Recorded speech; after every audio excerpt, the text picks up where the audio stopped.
Here we go. We are live right now.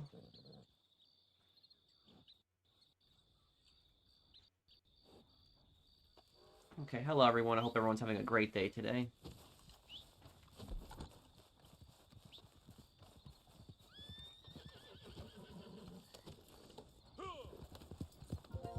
Hey, Blinded Eagle. Hey, Berto, April. Hello, guys. How you guys doing?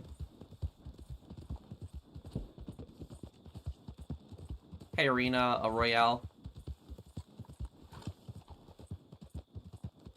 You have a trader to sell? We'll sell. Let's do a bounty, and then we'll do the trader after, okay?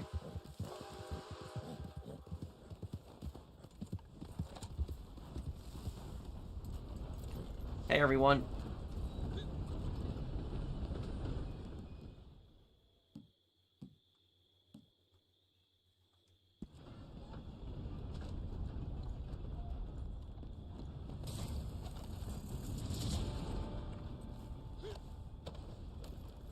Okay. Hi, Slick. It's me. Hey, Isaiah. What's up, dude? Thank you for the super chat. No problem, Far. Oh, thank you, Karma. I'm glad that you enjoyed Mafia: The Old Country. It's a fun game.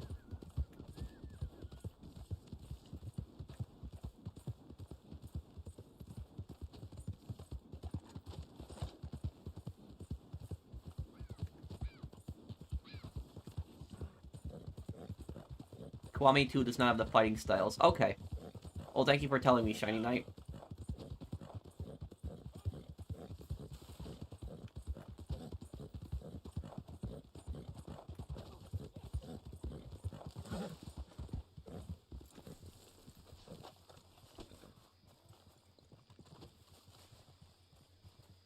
Hey, get yourself gone from here. You dumb. It's time for you to go. Close the gap, boys.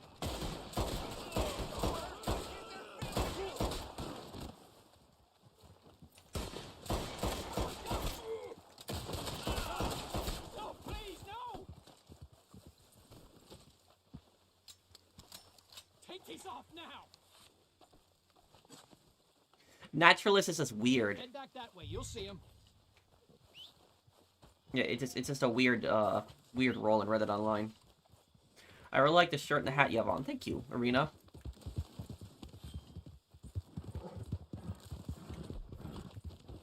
Oh yes, General. Favorite Cold War era gun? It's gotta be the AK-47.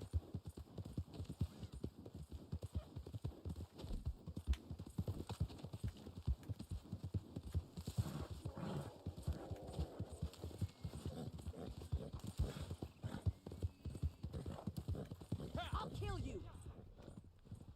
Die, cocksucker! Are you...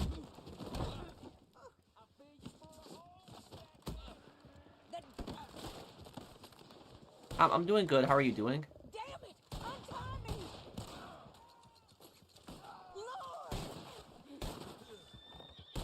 Hey, GB, how are you doing, dude? No, this isn't happening!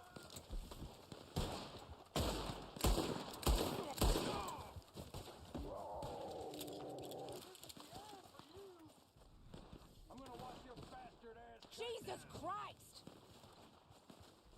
Which one, Brendan? Oh, hell!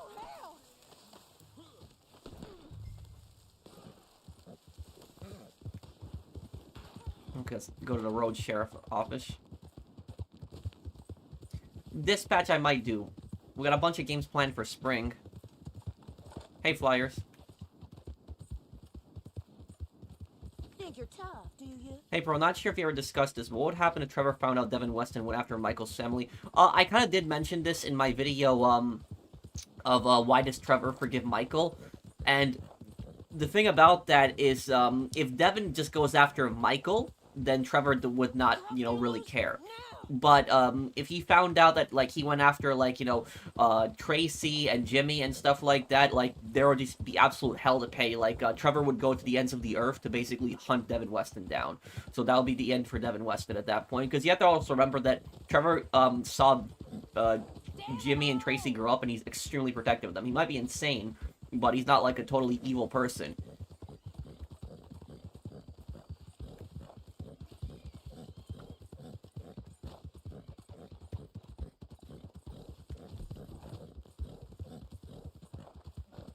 Yeah, there's this stupid hack that people are using on DMZ where they can crash servers now Think you're at any tough, time. do It's you? ridiculous. It's ruining that mode. Hi, Pro. How are things? Do you consider replaying Red Dead Redemption 2 again? Yeah, I would. Change significant. I could replay Red Dead Redemption 2. Could do it this year also before GTA 6 comes out. Thank you for sponsoring my channel for almost 3 years also. Oh, this country.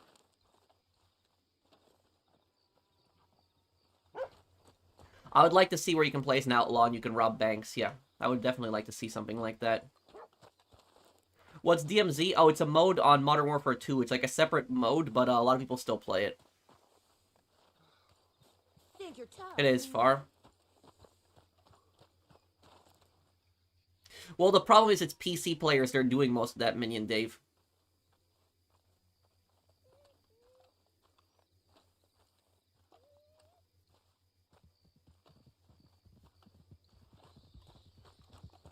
I didn't even touch Black Ops 7 Zombies. Oh. No, this ain't good. Damien reacts to Wings 500 ungrateful rant. Pat, yeah, we could watch that on the member stream, and I could I'm also gonna share his channel soon. Thank you, Bear, for the super chat. Look, I just want to get Been watching your 100% GTA 3 and 5-hour in Vice City live stream. Did you end up reaching 100%? Yes, I did. I haven't done it on San Andreas yet, but San Andreas we're gonna be, hitting it soon.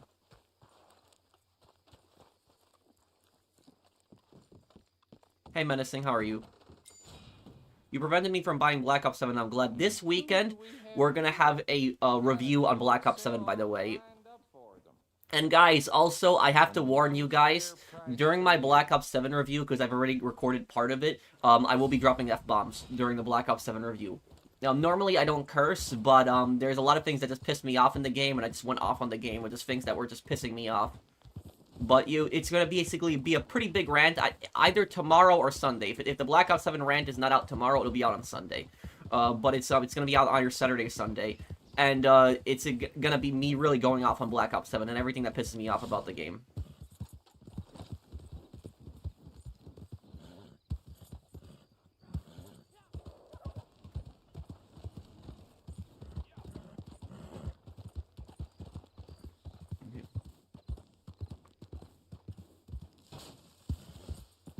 No, I didn't know that, Adrian.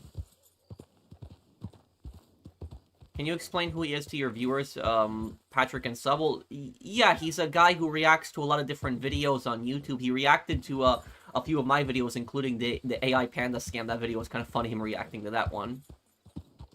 Damien Reacts is the channel's name.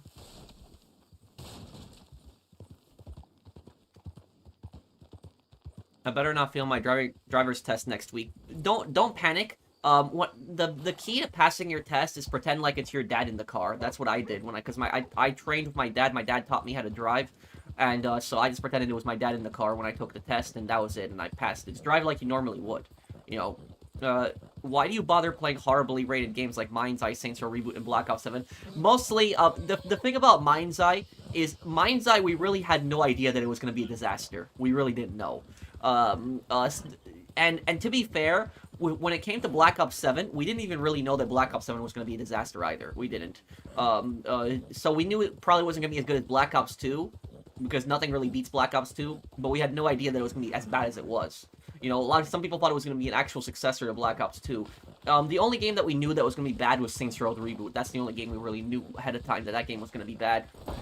But the reason I still play these games is so I could show people how bad these games are. It ultimately, saves people money at the same time, too. It helps, people see the horrible gameplay, and they'll be like, yeah, I'm going to save money on this. I know I save people money by playing the Black Ops 7 campaign, so there's several people that didn't buy the game after they saw my gameplay of it. Thank you, Shiny Knight, for sponsoring my channel for half a year. Mind's Eye, don't remind me. Yeah, GB, I actually remember that time when I warned you about the satellite minigame. And I remember I was watching your live stream when you actually did that satellite minigame where you position the satellite in space. Yeah, you had fun with that, didn't you? There's also the CPR minigame. That was terrible in Mind's Eye, too.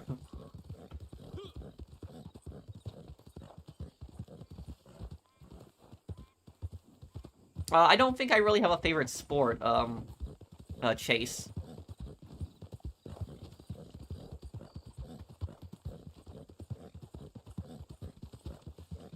Do I know a YouTuber makes the Rad Brad? He makes good commentary. Yeah, he's a very old channel, by the way. Like, he's been doing playthroughs for over 20 years, almost 20 years at this point. Like, I remember him doing playthroughs even, like, when GTA 4 came out. So when GTA 4 came out, that was, like, 2008.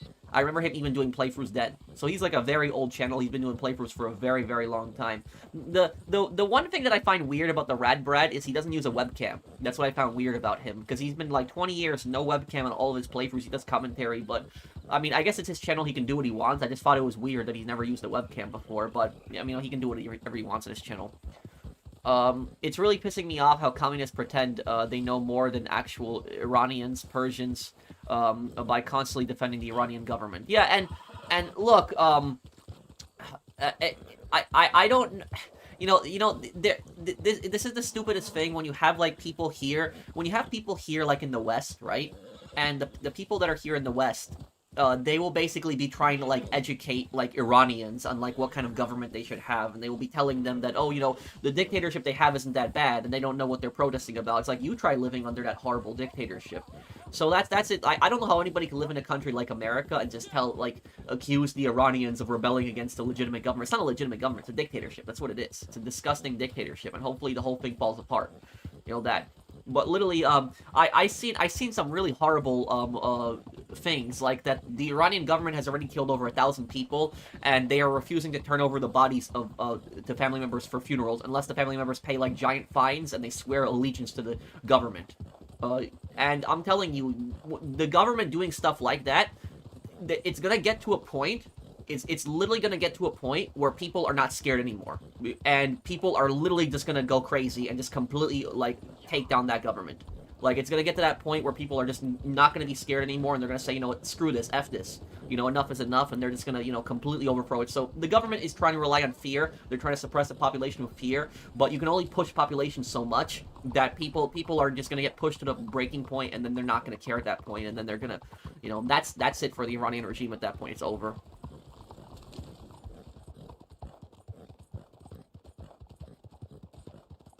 The people that, well, the thing about this, what I think, what I think my favorite dictator collapse probably is in history? It's probably the fall of the Romanian dictatorship. I forget, I always pronounce the dictator's name wrong, Ceausescu. I always say his name wrong, he starts with a C, but a lot of people know what I'm talking about. But anyways, the background about him. He ruled Romania with an iron fist for decades, and he had the largest, presidential palace in Europe. So, like, out of all of the presidents and dictators that had existed in Europe, he had the largest palace, even larger than, kings and queens had. He had, a giant presidential palace, and he terrorized his population with a secret police. He had so many people killed. It was just absolute, insanity living under him, just fear. But what happened was, when the Romanian dictatorship collapsed in the late 80s, he was actually giving a speech. And while he was giving that speech, this is a brutal dictator, you have to remember too, what people started doing in the crowd? People started booing that dictator. And that would have never happened, decades ago. Decades ago, that would have never happened. People were too scared of him. But what happened is people were just at their breaking point at that point. Inflation was just terrible in Romania. People didn't have enough food to eat. And people were just so tired of this dictator that the fear was not getting to them anymore. They were just not scared anymore, and they didn't care. And so is the point where when the population are not scared of a dictator anymore, that's pretty much when it's over for them. And guess what happened after that? After that whole booing, he left the speech really quickly, where decades ago he would have had everyone killed, but he panicked because he did not expect anybody to actually boo him. That shows you people are not, scared of him. What happened was him and his wife got captured, and his wife and him got shot. They both got executed. And for people anybody who feels bad for the wife don't, because the wife was just as corrupt as him, and she had, so many hundreds of pairs of expensive shoes that she looted from taxpayers' money. So the wife was also pretty guilty. Yeah, I know, Brandon. It's just some people are toxic like that on DMZ. It's pronounced Ceausescu. Okay, Ceausescu. I always say his name wrong.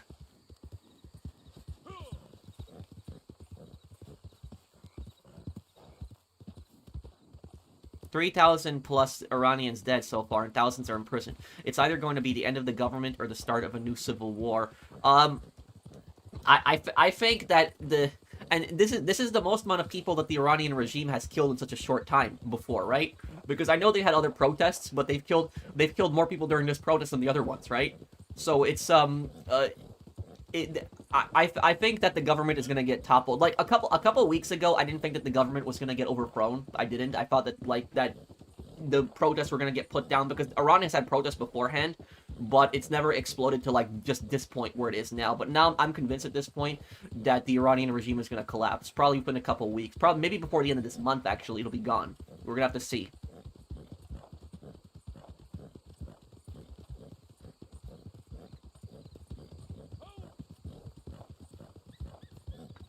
Let's see here. Oh, you sent a super chat? I'm sorry, Extreme, let me look.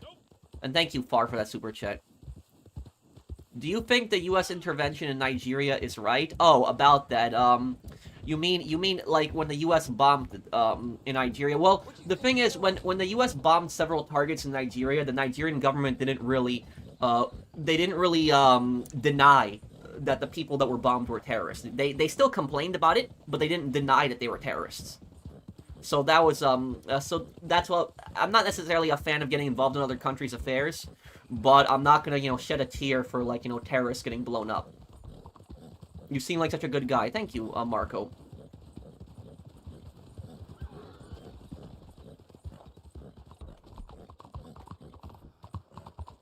Did you send it to me on Twitter, Zach?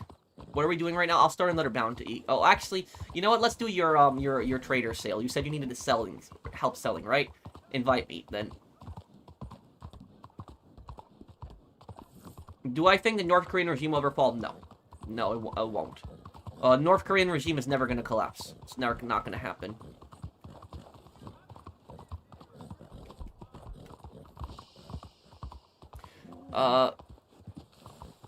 See here.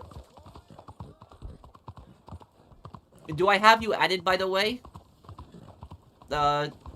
Your name was... How did I pronounce your name again? Remind me one more time. The guy with the Japanese text? Just a short visit to say the mansion security does prevent ghost raids on your CEO crate warehouse. Yeah, it's great, Electra Gaming. It is. Thank you for sponsoring my channel for 5 years also. Thank you, dude.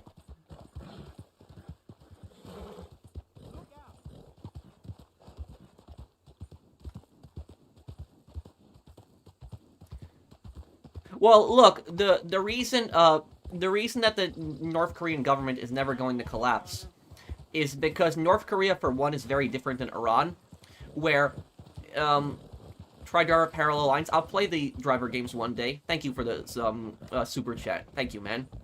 The reason that North Korea will never collapse, but Iran will, is because there's a few different things. One, while Iran is a brutal dictatorship, the flow of information in Iran is not as tightly controlled as the flow of information in North Korea is. In Iran, people use the internet in Iran. They use VPNs. Like, the government does censor a lot of stuff, and they can't look a lot of stuff, but people get around that with VPNs, and they find outside information.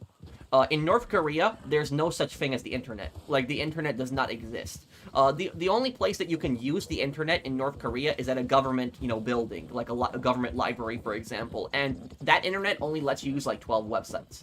You can't go on YouTube, you can't go on Google, you can't do stuff like that. So that's one thing, is that North Korea controls the flow of information much more tightly than like Iran does. I'm not defending Iran, I'm just saying that the information that North Korea collects is just much more strict than how Iran does things.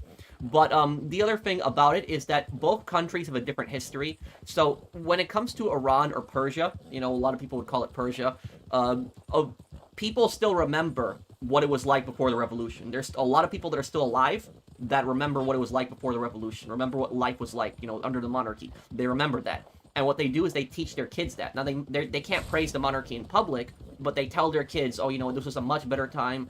People had much more rights. We had a much higher, better standard of living. And that's how basically that has survived, is through the parents onto the kids.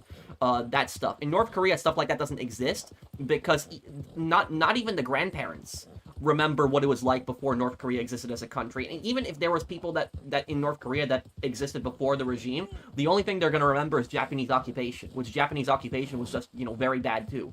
So in North Korea, they're not really going to have any good memories of the past. And so the default position for them is they think that what they have is a good life just by default because of that. So there's not a time where they can remember that there's a good life. The only way that the North Korean regime would collapse is if North Koreans would be able to see what life was like in South Korea. If the average North Korean was able to see the living standards in South Korea, at that point the North Korean regime would collapse. But until then, with the information being tightly controlled, no internet access, grandparents not remembering, not knowing what life was like before North Korea, you're never going to really have a collapse of the regime. It's not going to happen. And even if most North Koreans saw what life was like in South Korea, they would still be convinced to a certain degree that it's still bad or something like that. In North Korea, they are they basically say that South Korea is this place full of materialism and capitalism and greed, and they don't care about their common man and woman. They just care about their items, their money, stuff like that. That's how they basically teach North Koreans, and they teach them that South Korea is like a puppet nation controlled by America and all this other, nonsense that they're doing. So North Korea is a very brainwashed country. But I will say one thing about North Korea. Here's one thing I will say about it.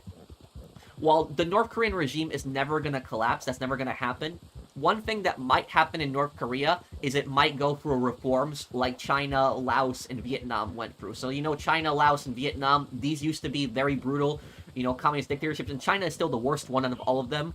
But, for example, Vietnam used to be a pretty psychotic dictatorship under Ho Chi Minh. But while it's still a dictatorship to a degree today, it's a lot of it has calmed down. It's a much more open society today. Like, if you're an American, you can visit Vietnam. Nobody's going to attack you. The government isn't going to arrest you.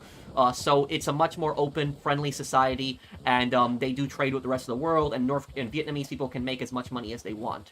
Still controlled by the Communist Party, but it's not a, brutal, psychotic dictatorship like it was in the past. That's what might happen in North Korea, where North Korea in the future, it's still going to have the Workers' Party of Korea. That's the name of the political party that controls Korea, but it might turn into, like, a more free market society, like something like China, something like that, where, North Koreans are free to travel to other countries and stuff like that. They're able to make as much money as they want.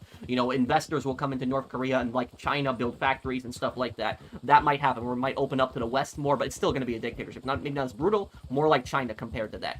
So that's what probably is going to happen in North Korea in the future. Let's see here. What do you know? Gary just released a stadium renderings for the Bears. You Illinois politicians are stupid as hell. Chicago is where it at. Are you talking about... thank you, Assassins also for the super chat. Are you talking about football? Blinded, I don't really know much about it. And thank you, Simon. Are Big Smoke and Nishiki different or similar? Both basically grew up with the main characters and then betrayed them and became power hungry. I would say, wait, what's wrong, Brandon? You give up. Brandon, I don't have a posse invite from you. Hold on, let me... Invite me again, Brandon. Invite me again, Brandon, I'm sorry. So Simon, listen, when it comes to Nishiki and Big Smoke, it's different, though. It's not the same thing. And the reason I say that is because Big Smoke was always a pretty bad person. Nishiki wasn't always a bad person. Nishiki just snapped after a lot of things did not go his way. A lot of bad stuff started happening, and one thing that Yakuza Kiwami does pretty good is it shows how people become sociopaths. So somebody doesn't just wake up and become a sociopath one day. That doesn't really happen. People become sociopaths over time. Usually people who are sociopaths, some really bad things happen to them in the past. Some really bad, messed up things, some traumatic, especially with family members. A lot of times abuse is involved. And so because of that, people become sociopaths over time. So that's what, I removed the posse, Brandon. You should be able to invite me now. I'll leave another posse, but,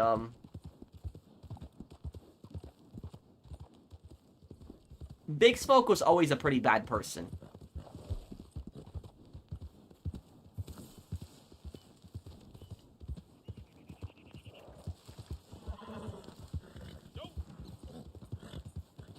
Isn't that the movie that GTA 4 was based on, Big Tanks?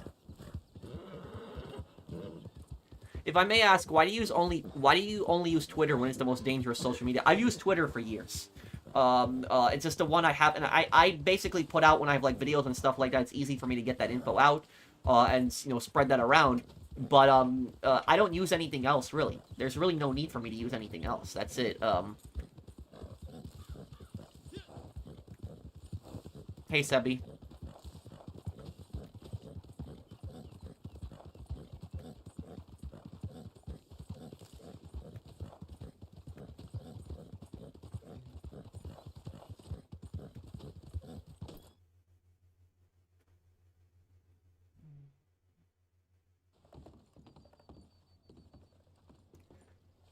What is your opinion on free healthcare? I don't think such a thing exists. Because you're paying for it regardless. So like people say, for example, that like, oh, these countries have free healthcare, but it's not necessarily true because your taxes are paying for it. So you're still paying for it. It's like, when we go to school, public school in America, people say, oh, is that free schooling? Not really, I wouldn't say, because your taxes are funding the public schools. That's where they come from. The money has to come from somewhere. I've used Twitter since like 2011, so it's I've had my Twitter account is older than my YouTube account.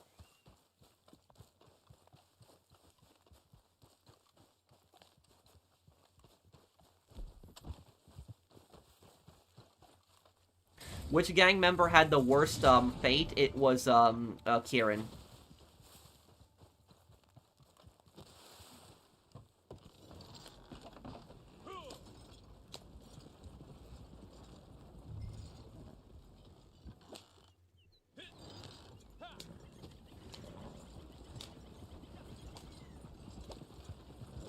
It was states that North Holland hustlers had ties to Gambetti family because he is their supplier.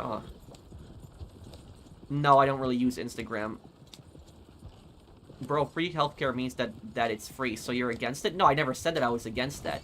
The only thing I said is it's not free. If you're the proper term that I think people should use is universal healthcare. Instead of saying free healthcare, say universal healthcare. That's more the proper term. Because like I said, it's paid for by somebody. Somebody pays for it. What shocking moments in Breaking Bad, Better Call Saul? Mine is Howard's death. I think probably the most... I think probably the most shocking thing is when Todd killed that kid in Breaking Bad. I think that's probably the most shocking, disturbing thing. Can you post your message again, Sebi? Sorry about what, Far?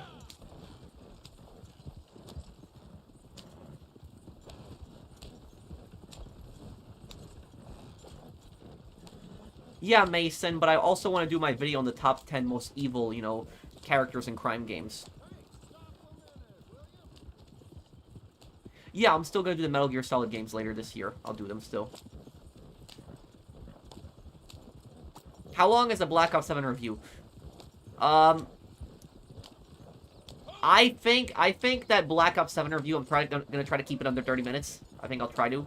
I can't say an exact time, but I don't want it to be super long.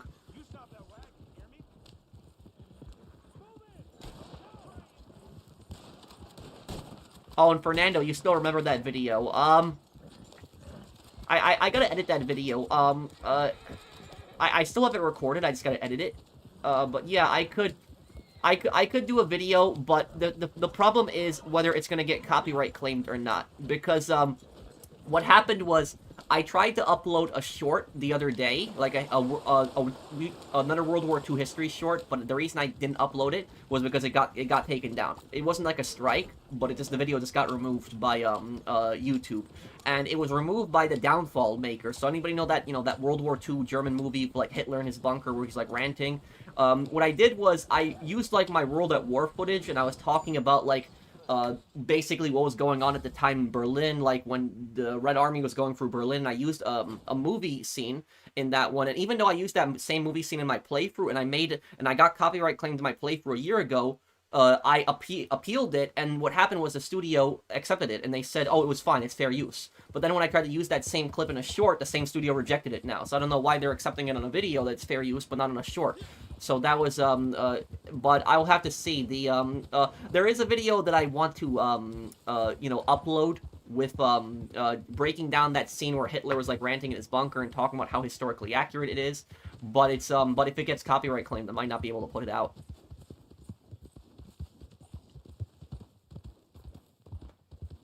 Oh, okay, Rod. And just when you send that message, just tell me who you are in the message. If you could do that.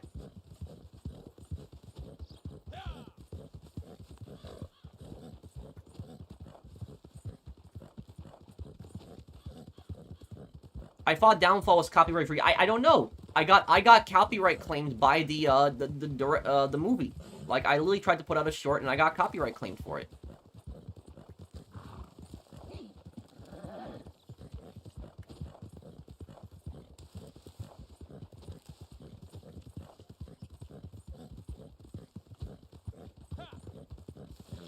Was Mao Zedong a good leader for China? I'm doing research. No, absolutely not. You know, he put in the Great Leap Forward. He did forced collectivization. He tried to basically make the government control all the farms in China. It turned into a disaster. It caused mass starvation. It was absolutely terrible. The thing about Mao, and thank you, AM, is that Mao had more people die under him in a famine than any other leader in history. So out of all the famines that have existed in history, Mao had the most amount of people that starved under him of any leader in history.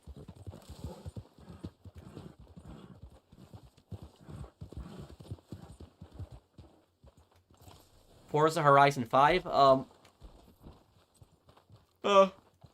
if it's open world, I might be inclined to play it.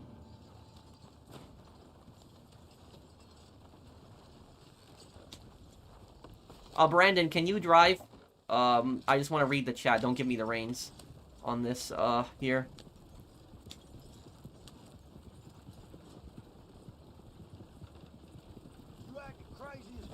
Oh, what? Oh, okay. Here.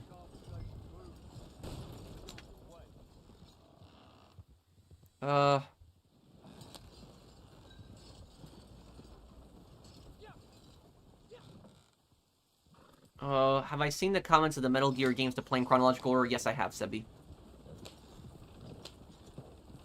They got land in Arlington Heights for a self-funded stadium, but the state-funded infrastructure, politicians are trying to frame Soldier Field renovation debt onto the team when it's not theirs.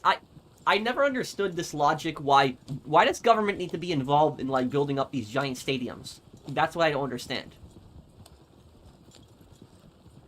Government did not give me a handout when I built up my rental property business. So why should, like, sports stadiums, you know, get something like that? Like, I never liked the idea of that, government getting involved in that and, like, helping to build sports stadiums.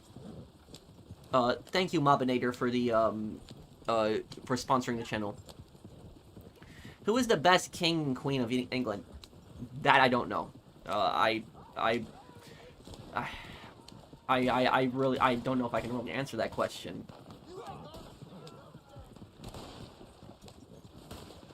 I can tell you from an American perspective, most Americans, for us, King George, you know, was the absolute worst.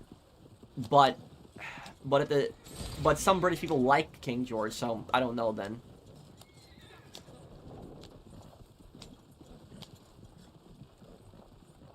Do I think Chuck from Better Call Saul is a jerk to his brother? In a way. Thought that he was always above him.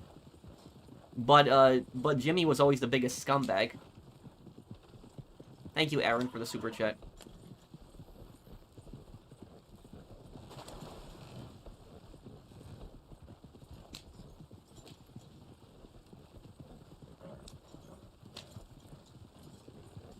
Yeah, if I had to say, maybe Elizabeth, Elizabeth would probably have been the best queen. Then, yeah. Because Elizabeth didn't really cause any problems.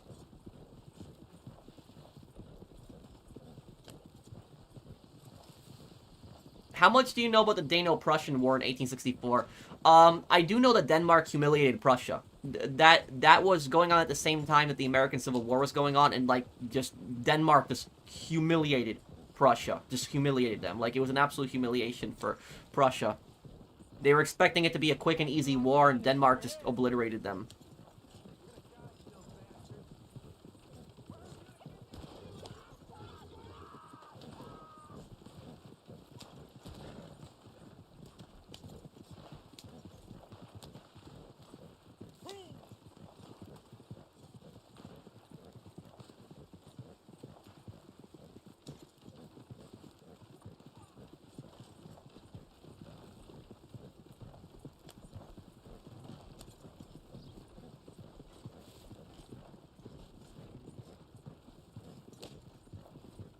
No, Prussia won that war? Are you am I thinking of the same one then? Because I know when Prussia fought against Denmark, Denmark defeated them.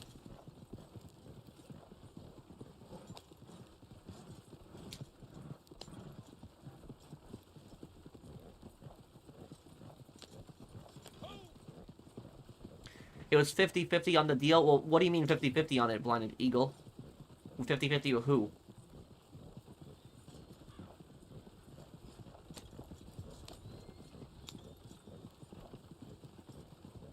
Oh, thank you, AM. I don't like that guy. I think that he's a creep. Thank you for the super chat. Have I ever played Rise of the Ronin? Yes, I did a playthrough of that game 2 years ago, actually.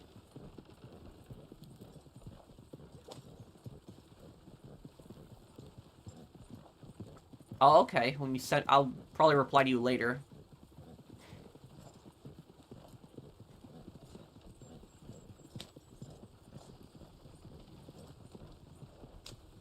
Would I ever visit Pearl Harbor, Hawaii? Yes, of course. Thank you, Sebi, for the super chat.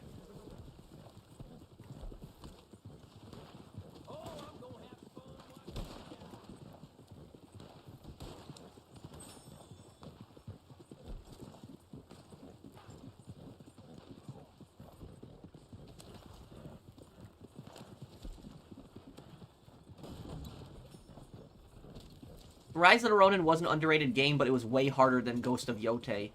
Or even Ghost of Tsushima. Like, that game was so much more harder than those other games.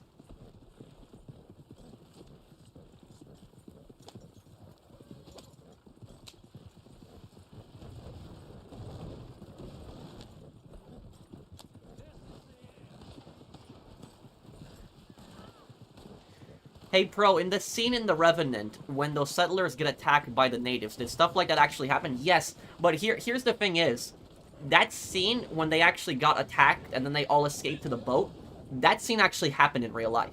And this is what people don't know about The Revenant, and this is one of the things I will say is that Revenant has this, you know, cult-like following around the movie. And the only reason for that is because of Leonardo DiCaprio. That is the only reason for it, because DiCaprio's in that movie. If anybody else played DiCaprio in that movie would not have had as much of a following as it did. But that movie is based on a true story, what a lot of people don't know about. And the guy that DiCaprio plays as, Hugh Glass. Hugh Glass was a frontiersman. He was a real-life person. There are several things that aren't historically accurate in the movie, and there are certain things that Hollywood did that kind of, you know, pissed me off about that film. There's things that I really don't like about that movie. So, that scene when they were in the, when they were getting attacked by the Native Americans and they escaped in the boat, if anybody's seen the movie, that scene was real. That scene did happen. It was very brutal. A lot of them died. A lot of them did not actually get to the boat. They were actually fur trappers from Pennsylvania. And they had traveled all the way to the Dakotas. The area where that was in North Dakota. That's where that was happening. North Dakota was not technically part of the United States at that time. And, well, I guess it was kind of the Louisiana Purchase, because the United States had bought it from France. That's why you had French people in the movie later on, because it was a French colony beforehand.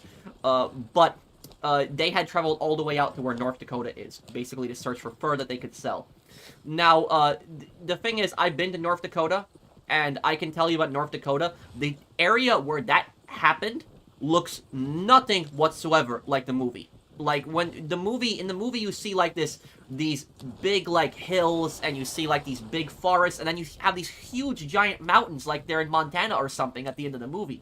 That was not, like, what that environment was like. North Dakota's very flat lands. There's almost no trees. You can see people for miles away. So, like, you can see a person miles away. That's literally how open, you know, North Dakota is. So, no, it's not, there are no giant mountains in North Dakota like you have in The Revenant, and there are not, you know, these giant forests. Maybe there's some foresty areas, sure, but the area where The Revenant happened, it did not look like that. The thing is North Dakota's a very cold place. It's one of the most, you know, coldest places in America, like the harshest environment in the winter, but it did not look like it did in The Revenant. That's what's historically inaccurate. The second historically inaccurate thing about The Revenant is, you know how he has a Native American son with him? That did not happen. There is no proof that Hugh Glass had a Native American son with him. That they just added into the movie just to make the story, like, you know, more emotional and stuff like that. Hugh Glass getting attacked by a bear, that did happen. So he did actually get mauled by a bear. He shot the bear while it was mauling him. And what happened is he was supposed to be watched, but the two guys that were watching him actually betrayed him. They took his stuff and they abandoned him. And even though he was injured by a bear, they were convinced that the guy would die, but he actually survived, and he went to get revenge on the two guys. Now, you know that part in the movie when he meets the friendly Native American, and then that friendly Native American later gets hanged by the French, around that area? That is half true. So he did meet a friendly Native American, but the friendly Native American did not actually get hanged. He did not die. He actually came with him to the fort. So you know how he gets to the fort near the end of the movie? That Native American got with him to the fort. So that's one thing I hate that movie, that they killed off the guy when he didn't die in real life. I hated that they did that in that movie. That's not historically accurate. The two guys who did betray him, I forget their names, but they were based on real people, and one of the guys was young. Like really young, like 18, 19, 17 years old, just like in the movie. So that detail is true. And in the movie when Hugh Glass tries to get revenge on them, the kid basically says to him, "Oh, I didn't know you died. The other guy lied to me," and stuff like that. And then Hugh Glass says it's true. They lied to him, and he spares him. That's not what happened. In real life, he spared the kid, but he didn't spare the kid because he was lied to. The kid knew that he was betraying Hugh Glass, and he knew that he was stealing Hugh Glass's stuff. The reason he spared his life was because he was so young. That's why Hugh Glass didn't want to kill him, because he was so young. So that's ultimately why. It wasn't that he was tricked into betraying him. He knew very much what he was doing. He knew he was betraying Hugh Glass. The reason Hugh Glass didn't kill him was because of that. Now, the other guy that he was looking for, the guy that he killed at the end of the movie, that guy did actually join the U.S. Army. So, like, when they say that he signed up with the U.S. Army, that did happen. But it didn't happen where he, like, tracked him down into the mountains and they had, like, this big shootout, and then, then he killed him, and then he dropped his body in the river, and the Native Americans ended up killing him. No, that did not happen. In real life, what happened was Hugh Glass went to that guy's camp where the guy had betrayed him. And basically what happened is he said this guy had betrayed me. He had, left me for dead, and he had stolen all of my stuff.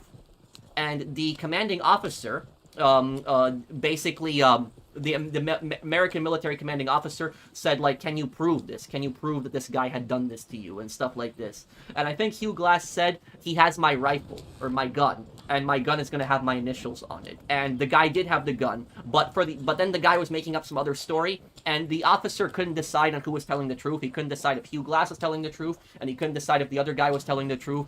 And so what he did was, he basically gave Hugh Glass all his stuff back. So his gun and all his stuff, he gave him it back, and he punished the other guy. So, like, the guy got some kind of discipline, but he didn't get executed or anything like that. And I think he still was in the military. So that's how it basically ended. The guy survived. He didn't, get killed by Hugh Glass at the end of the movie. It was just basically resolved at the commanding officer that just resolved it. So basically, like, everything that I told you guys, like, that movie was, like, literally, like, maybe, like, 20% historically accurate. The only part that was historically accurate was, yes, they were fur trappers in North Dakota. They did get attacked by the Native Americans, specifically the Arikara tribe. They did escape on a boat. The guy got attacked by a bear. He got betrayed by two people. That did happen. He hunted them down. But everything after that, no. Everything after that is BS. The environment is fake. There's made-up characters in the movie. People died that didn't die. There's several things. So, like, me as somebody who likes history a lot, I like history. I hate that movie. I do. I don't like that movie because I think that it's so historically inaccurate to the actual story and what actually happened. And people, like, watch The Revenant, and there's this huge cult following around it. And then they basically, like, they think, like, oh, this is what happened and everything like that. And most people that watch the movie, they don't even know that it's based on a true story. It's just, like I said, there's this cult following regarding Leonardo DiCaprio. It's like people just care about Leonardo DiCaprio. That's the only thing they care about. And so that's the only reason they watch the movie, because that's primarily for that celebrity. That's it. I remember when that movie came out, I tried to explain to most people that it's actually a true story. I knew the story before the movie even came out, but most people didn't even care. They didn't even care when I was explaining to them that the real story. They only cared about Leonardo DiCaprio. So that's one of the reasons I had that movie. I really don't like that movie because there's just so many historically inaccurate things in that movie. So many things that just don't make sense, and there's such BS, and just Hollywood takes a crazy story, and then they completely change everything up in it. And it goes to show you how many more historical movies could have been basically changed by Hollywood because of stuff like that. And if you want to know what happened to Hugh Glass, the one thing that the movie did get historically accurate was that Hugh Glass did have a Native American wife. That was historically accurate, but there is no proof that he had a son. That is all made up. 10 years after that movie takes place, Hugh Glass was killed. He was killed by an Arikara ambush. The Arikara were that tribe in North Dakota that attacked him throughout the movie. He did get ambushed by them, and he got killed in the attack. Now, what ended up happening is the Native Americans who killed him, they went to a nearby town, and they tried to sell his stuff. But what happened was Hugh Glass had his initials on his rifle. And everybody in the area knew who Hugh Glass was. They knew that, how strong of a frontiersman he was, and they knew that he would have never sold his rifle. They knew he would have never given his rifle away to anybody. And at that point, they knew that they had killed Hugh Glass, and they hanged him. So ironically, Hugh Glass's gun had actually killed the people that killed him, because they tried to sell his gun, and the Native Americans who tried to sell his gun got caught with it, and they got hanged. So that's basically what happened. He got killed, he got murdered later on, but the guys who killed him, they got caught trying to sell his gun, and because people knew that he would never sell his gun, they got hanged for it. So that's how the story ended. If you had that ending in a movie, I don't think a lot of people would have found it as entertaining, but that's basically how the whole thing actually ended. It is this, they just, like I said, is that Hollywood takes a lot of stuff and they just make it very, very historically inaccurate, primarily for just audiences to watch. Let me see here. Did that Native American he meet really heal his wounds and pack him in that shelter from the snowstorm? To the full extent, I don't know. The only thing I know is that he did help him. He was a real person, but he did not. He didn't die. He didn't get captured and hanged. He went with him to the fort. That's what basically happened. So he was a friendly Native American that he went with him to the fort. But it was just like a lot of it is just a lot of it in that movie. So it's just, that's what I say, guys. You ever watch Revenant? Just know that like 80% of that movie is BS. It did not happen the way it happened in that movie. And also like I'm thinking like did the directors never go to North Dakota? Even if you've never gone to North Dakota, you could at least Google what North Dakota looks like. Like, go on Google Maps, look up what the area actually looked like, where the movie actually happened. North Dakota does not have these large forests and these large like mountains. It looks like Montana. Like that whole movie looks like Montana and Idaho. It doesn't look like North Dakota at all. So that like I don't know why the directors are just so incompetent with that. And I will say this also, if anybody has ever watched the show Fargo, the TV show, there's the movie and there's the TV show. In the TV show Fargo, they show the city of Fargo, which is the largest city in North Dakota, and in that scene, like you see like these big skyscrapers, like you see like a really big city. It looks like Minneapolis. It doesn't look like Fargo, like I was thinking, like, did the directors of this even research what the city of Fargo looks like? There's no such thing as buildings like skyscrapers really tall don't exist in Fargo. Like I said, it's it's so stupid when you have directors that try to portray an area that they don't know anything about whatsoever. Do you think Kim is a better character than Skyler in Breaking Bad? In a way, because she doesn't she's much more condemning of Jimmy's actions than Skyler is, for Walt. Classic Hollywood movies ended 30 years ago. Now it's just superheroes, romantic comedies, and remakes. None of them interest me. Yeah. You know what the last movie that I did see in theaters? It was like a couple of years ago. I think it was like 3 or 4 years ago. The last movie that I did see was this movie called Devotion. And Devotion was a Korean War movie based on a true story. Probably the only, movie that I saw recently that I really liked. So, like, I cannot remember the last time I saw a new movie that I really liked. Like, I can't. Like, Devotion is probably the last new movie that I watched that I really liked. That was it.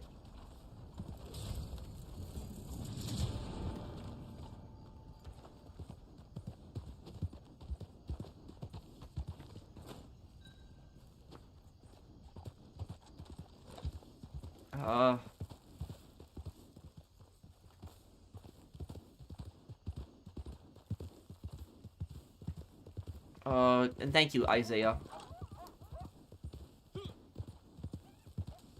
The most overrated video game character of all time? Oh. I don't know. I have to think about that one.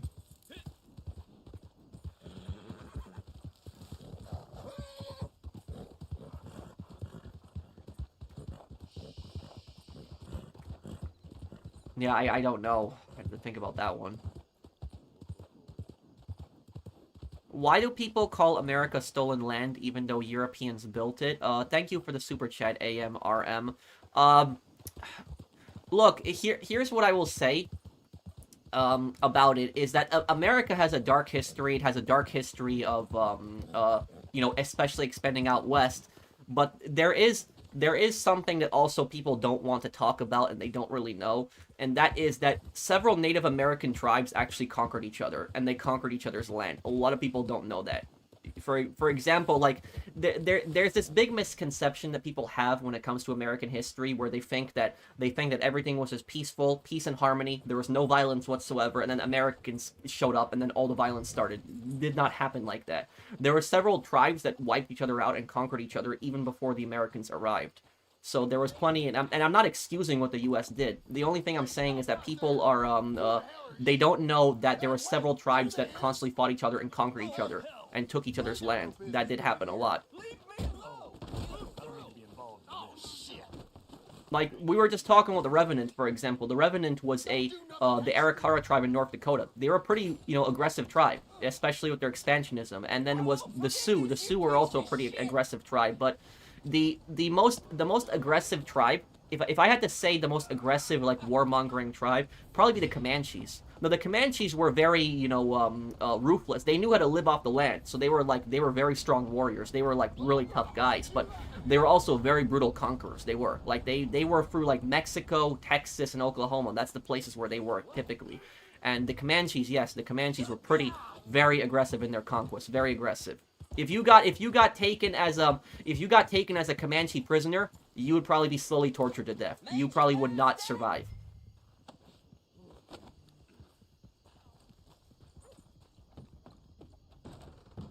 Bounty, is it? Sells over there. Did Native Americans have slaves? Yes. And that is something that, people like, a lot of people, for example, they don't know. They don't fully know about that. And I never understood this logic for this personally. As somebody who likes history and enjoys history, you have to teach everything. You have to. You can't, like, censor out specific details. You can't, like, hide certain things. But I don't know about this. Maybe some people can tell me in the comments why this is. But for some reason, I've always found that people get extremely uncomfortable when you bring up the fact that there was Native American tribes that had slaves. Like, if you bring up that Native Americans owned slaves and they killed slaves, like, people get very uncomfortable if you bring that up. And I don't, understand the reasoning for that. It's like showing the bad history that they did. So not every single tribe did engage in slavery. There were some tribes that did not have slaves at all. That is true. But there was other tribes that did own slaves, and they killed their slaves. That did happen. So I never understood the reasoning on why people get so uncomfortable specifically talking about that history. You have to acknowledge that history. You have to admit to that history. Did Native Americans during the Trail of Tears force their slaves to do marching? Yes. That was the Cherokee tribe, I believe. They were forced out of, did I play Doom 2016? No. The Cherokee the Cherokee were forced out of Georgia by, Andrew Jackson. That's with the Trail of Tears. Even though they won the Supreme Court case, Jackson ignored it, and he basically forced them out of Georgia. During the Trail of Tears, the Cherokee did march a lot of slaves. A lot of their slaves were actually black. So they, yes, the Cherokee did force their slaves to march during the Trail of Tears. I believe Kayaba could be based on Elon Musk. Who are you talking about? What's Kayaba?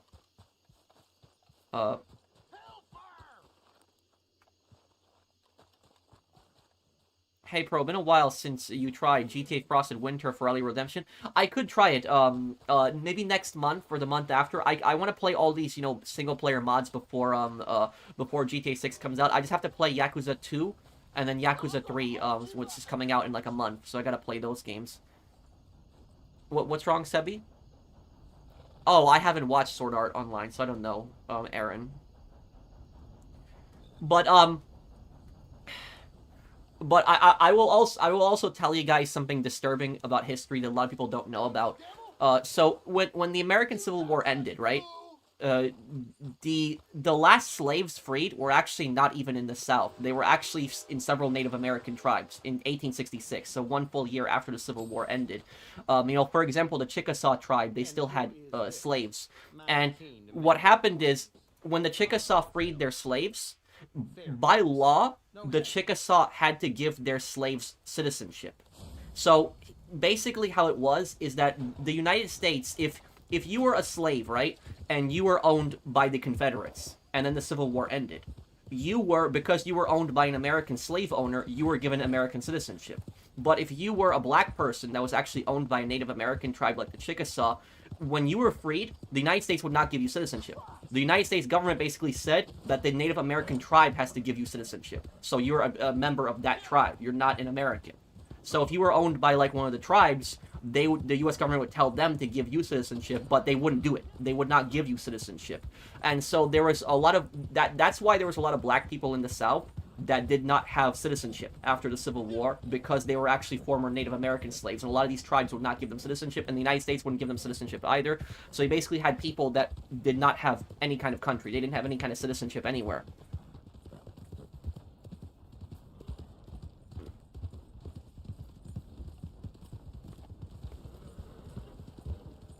Hey, Pro, been a while. Yeah, and thank you, Tommy Angelo, for the super chat.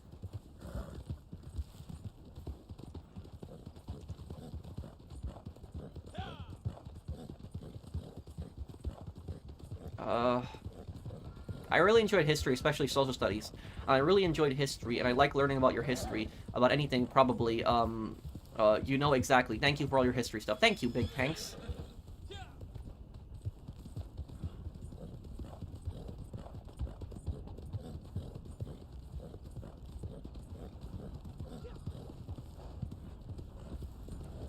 Well, I don't think the city should pay for any of that, Blinded Eagle. What's up, Pro? I love your videos. Do you think that GTA 6 should have a comedy club of a comedian similar to how GTA 4 had Cat Williams doing comedy? Yeah. I would love for GTA 6 to be more like GTA 4, but I don't know if it's gonna happen.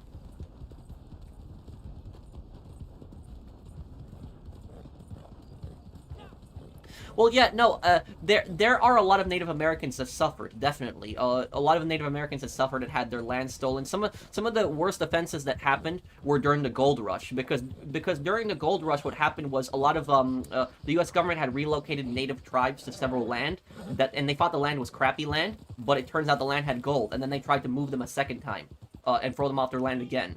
So there was a lot of conflicts with that. But the point that I'm getting at when I'm saying this stuff is that there was a lot of Native American tribes that also did some bad things. So there were some tribes that were honorable, you know, did not warmonger, didn't own slaves, didn't do bad things. But then there was other tribes, they did some pretty bad things.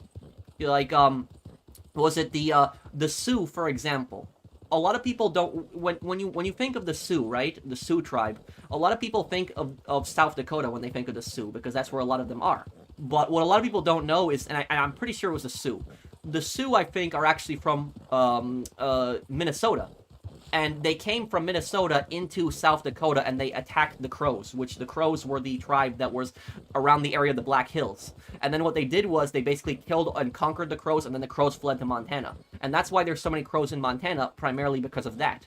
So, like, that's history that, like, for example, people don't know about. People don't know about, you know, stuff like that generally.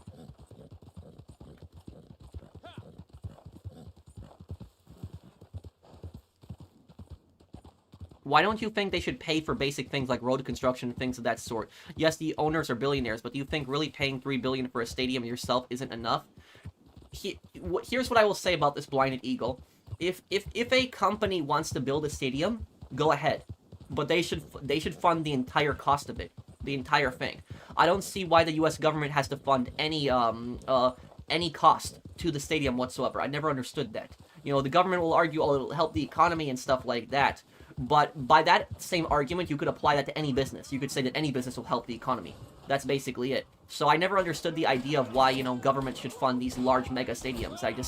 I never understood the reasoning for that. And also, these guys, the people who own these stadiums, these guys are going to get rich off of us, the taxpayer, because we're going to help fund their stadium. They're going to run the stadium, then they're going to charge us overpriced food at these stadiums. You know, you've seen what the price of the food at these stadiums is. They're going to charge us overpriced food at these stadiums. They're going to make a killing off of us, so they're already making tons of money off of us, and they're making money off of our tax money. So that's why I don't like the idea of, like, government, like, you know, funding large stadiums, too.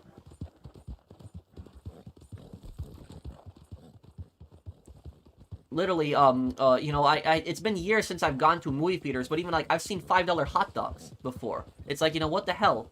Who, you know, ridiculous.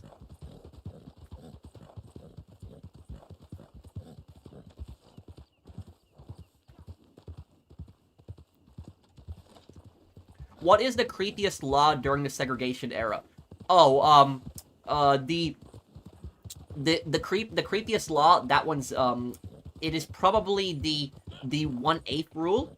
I think it's the 1/16 rule actually. I have to look it up if it's the 1/8 or the 1/16 rule.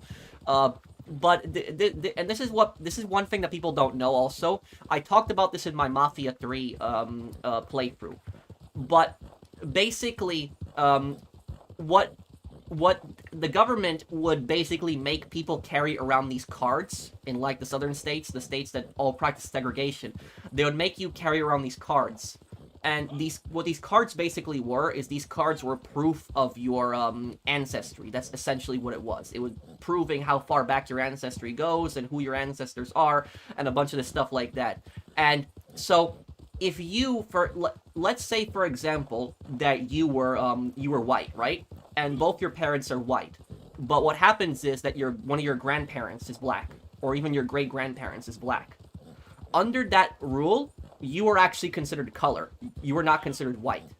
And so that's what people don't understand, how insane segregation was. Segregation was much worse than what people think it was. Like, it was one of the worst times in American history.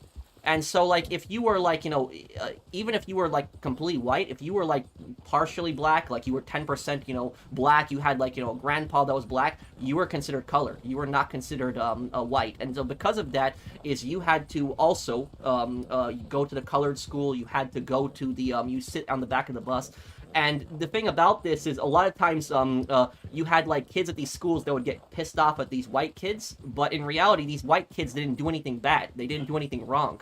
But it was just the government that was doing this crap. It was the government, the stupid racist government that was basically pushing these laws. And also when it comes to segregation, another thing that people don't know is that the black schools, they were specifically very ill-funded, very, very badly funded. So the southern governments, they would always push this propaganda where they would say, oh, it's separate but equal. But it was never separate but equal. Whenever they had any white stuff, the white stuff was always pristine, the best condition ever. But then anything that was for black people, the black schools, the black neighborhoods, anything specifically for them, it was always the lowest quality. It was always the worst quality. They put the least amount of money into it.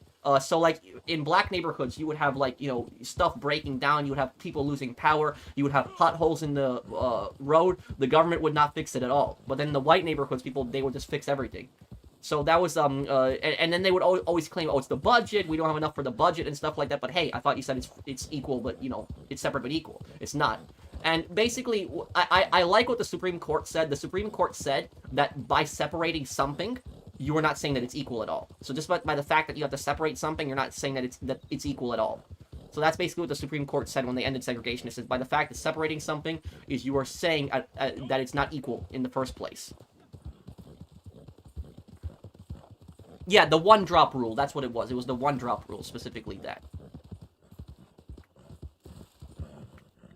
Yeah, and that's also the other point.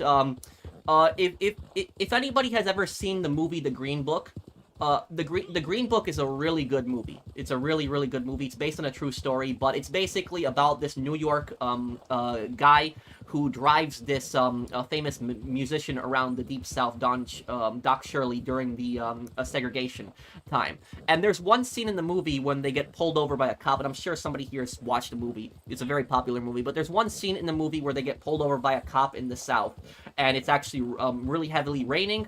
They force him to him and his boss to get out of the car, and the cop starts telling him it's a sundown town. What sundown towns basically were is they were these really disturbing areas, and they didn't just exist in the South, they existed all over the Midwest. So there was plenty of sundown towns that existed, and they also existed in the North. You had like Levittown, for example, Long Island, New York, was actually a sundown town. And what sundown towns basically was is if the sun went down, the police would not enforce the law. So what would happen is if you were black and you walked into like a sundown town, right? If you were there during the daytime, the people there would be very aggressive to you. They would be very racist to you, even worse than in the cities. and they would basically say a bunch of nasty things to you. They would refuse to do business with you. They would refuse to sell you anything from their stores. They wouldn't even let you pump gas into your car. And they would basically tell you, get out of our town. We don't want you here. And the police, if the police were called, the police would escort you away. So the police wouldn't stop like the bad people harassing you. They would actually escort you away. And then if you stayed there during night, what would happen is you would have mobs of people that would jump you, beat you up, and possibly kill you. And the police would do nothing. And a lot of times the police would actually participate in that. In the movie, The Green Book, you have the scene where the cop asks him what his name was, and he basically says this long Italian name, and the cop says, what kind of name is that? And he says it's Italian. And then the cop, what he does is he calls him the N-word. And then the Italian guy gets pissed and just knocks the cop out. Now, a lot of people were confused by that, why the cop called him the N-word when he said he was Italian. The reason for that is because you were not considered white unless you were Anglo-Saxon background. So unless you were specifically Anglo-Saxon, you were not considered white. So if you were Irish American, if every single person in your family was Irish, you weren't considered white in that time period. If everybody in your family was Polish, you're not considered white either. If everybody in your family is Italian, no, not considered white either. If you were, everybody in your family is Greek, not considered white either. Any form of Slav, Eastern European, any Balkan people, also exact same thing. You were only considered white if you were specifically Anglo-Saxon background, German, British background, possibly French too. You were only considered white then. You were not considered white if you were from anywhere else. And so that's why the cop calls him an N-word in the movie, even though he's Italian. It's specifically for that because the cops did not see them as white, Italians as white. So that's why he says that in the movie. But that's like I said, is segregation is much worse than what people think it was. It is one of the worst times. It is a very, very, very bad time. People don't realize how fully bad it was. If Vic in GTA Vice City is Dominican, why does he sound black? Well, Vic sounds American. Vic has a very strong American accent. I don't know if they confirmed if Vic is born in America, but he if he wasn't born in America, he definitely grew up in America when he was young. So he's Vic has a pretty strong American accent.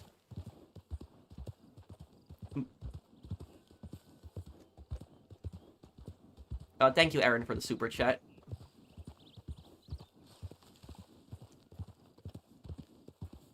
Is it true that women dressed up like men to fight in a civil war? To an extent. Women have been doing that throughout history. Throughout history, women have cut their hair shorts and have, done that to basically fight in different conflicts. It's happened throughout history. Pretty much most wars, it's happened to a degree.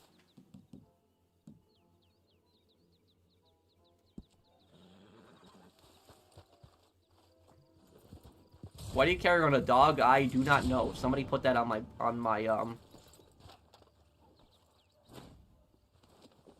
Somebody put this on my horse. I don't know where this came from.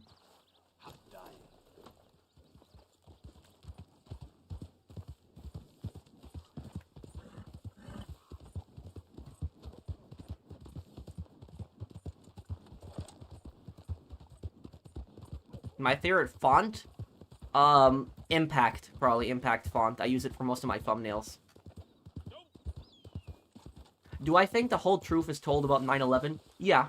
I don't believe those conspiracy theories. And thank you also, Al Shafir, for the super chat. Also, Al Shafir, if I'm reading your name correctly. Look, there are some conspiracies that I'm willing to believe, like the JFK assassination. I think the JFK assassination has some pretty credible, stuff behind it that's possibly a conspiracy. But when it comes to stuff like September 11, no, that's not a conspiracy. It's not.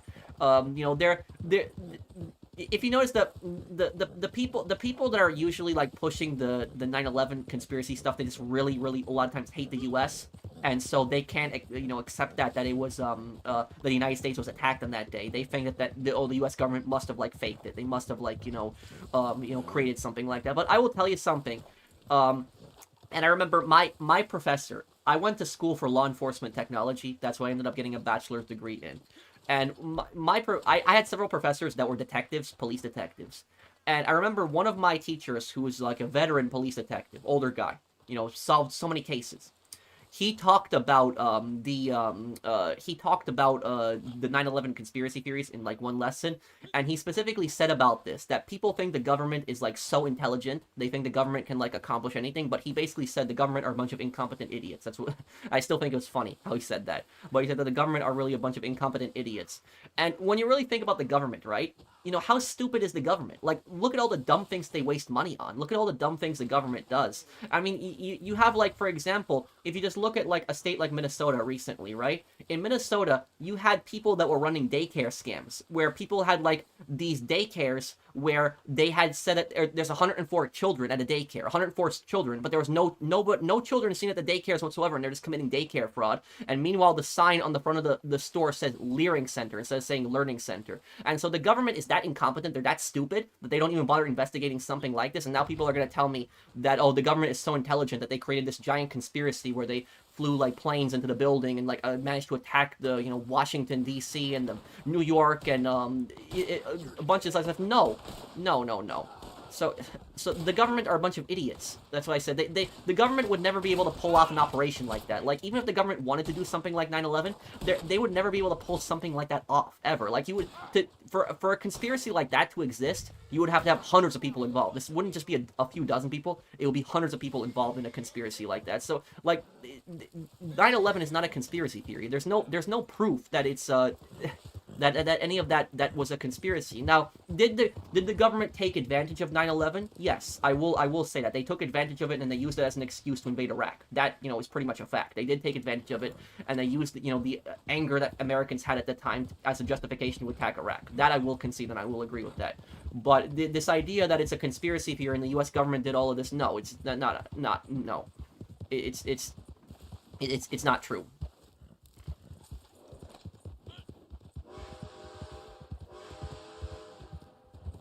Let me see here. Do I think mansions were the last GTA 5 DLC? They were planned to be the last GTA 5 DLC until it got delayed. Until when GTA 6 got delayed, because the mansions DLC, you know how it feels incomplete? The reason it feels incomplete is because the other part of the DLC is going to be added in the summertime because of the delay. That's what basically is.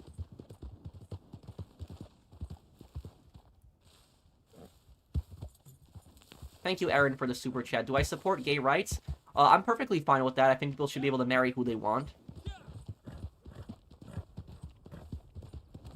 How's my night going? It's going good. How are you?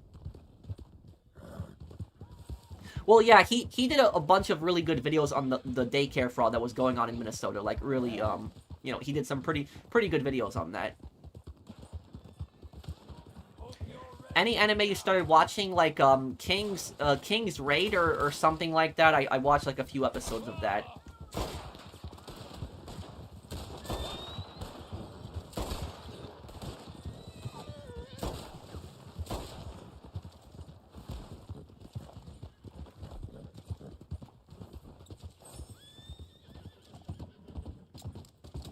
Who is your favorite conqueror of all time? I don't really have a favorite conqueror.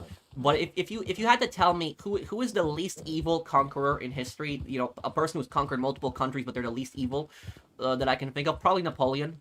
Napoleon, I would say. The thing about Napoleon was not a totally good man. Napoleon did some pretty messed up things, like what he did in like Haiti, for example, was horrible. But if you like compare Napoleon to a lot of other conquerors throughout history, Napoleon is actually one of the least evil conquerors. Like he didn't genocide people, he didn't massacre people, he didn't oppress people that he occupied. So it wasn't like he wasn't just like some of the other evil conquerors that you had in history.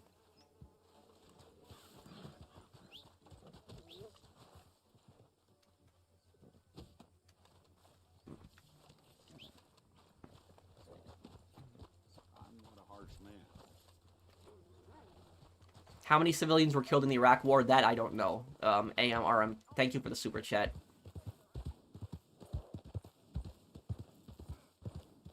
It has to be a lot of people, but I don't know the true number.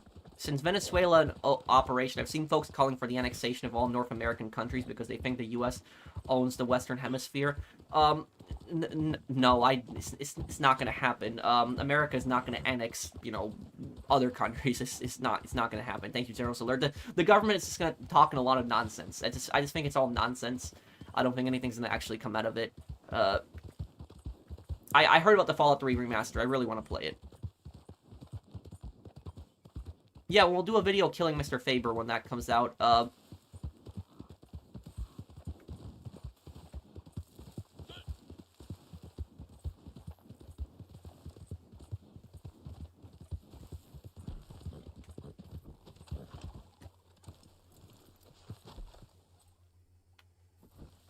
Yes, Menacing, that is true.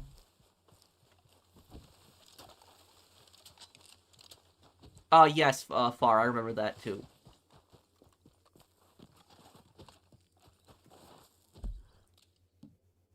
Pro, have you ever fired a shotgun incendiary rounds? No, I never have.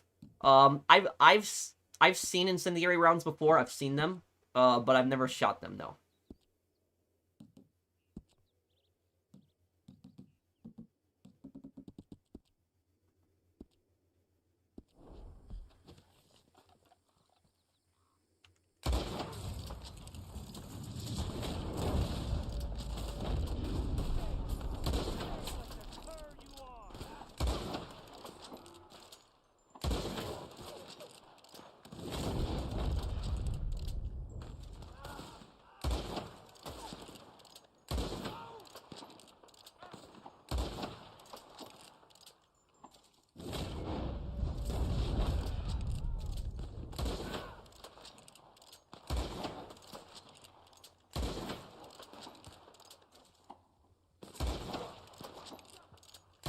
Damn, how did I miss that shot?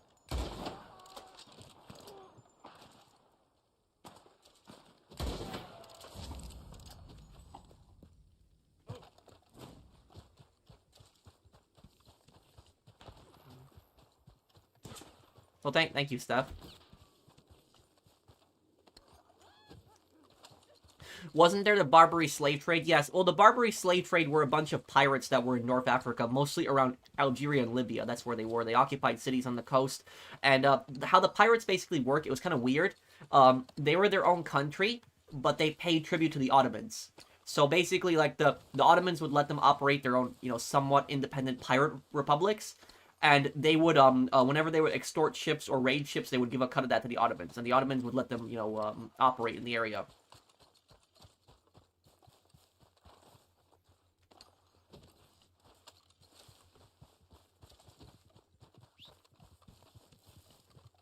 I did not know that, Arcade Gamer. Do I think that GTA 6 will be $100? I hope not, because the offered other companies will do the same, especially Nintendo. This will set a bad precedent. No, I don't think it's going to happen. Ali Shafir, thank you for the super chat. I think it's just a bunch of nonsense. I don't think that, GTA 6 is going to have so many controversies if it's $100. Plenty of people will just buy the collector's edition. So they'll just release a collector's edition. That's it. I don't think that, yeah, I don't think that it's going to be a, it's going to be $100. It's not going to happen. It's the amount of controversy that it would cause, no.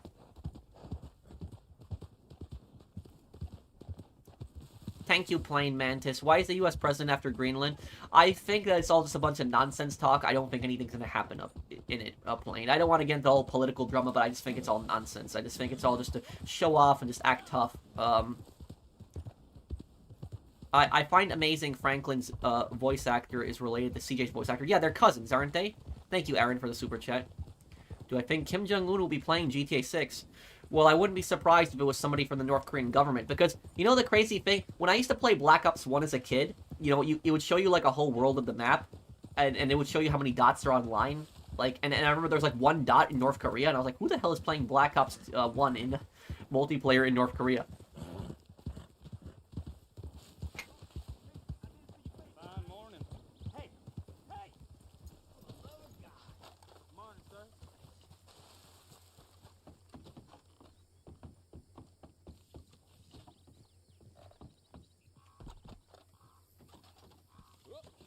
What's wrong, Glover? Next lore video on Zero. Zero on GTA San Andreas.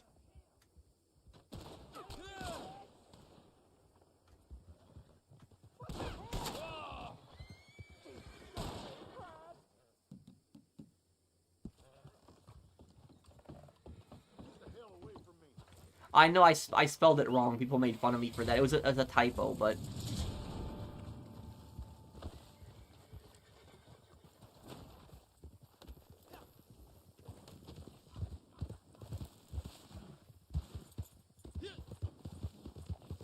Probably on Wednesday, I'll probably stream GTA San Andreas again.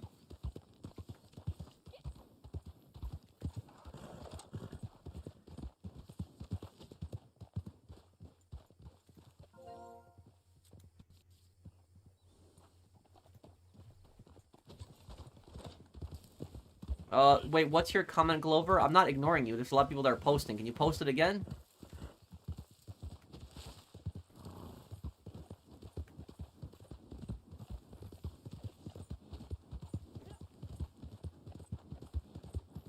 What's that about?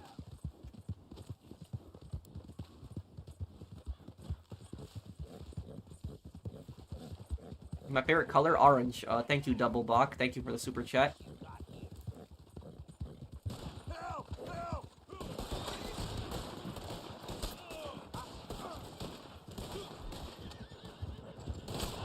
You know, you probably shouldn't be riding with explosives in the back.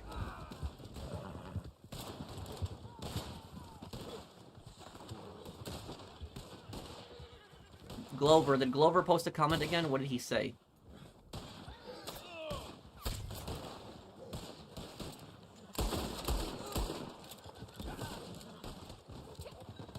I'll make you suffer!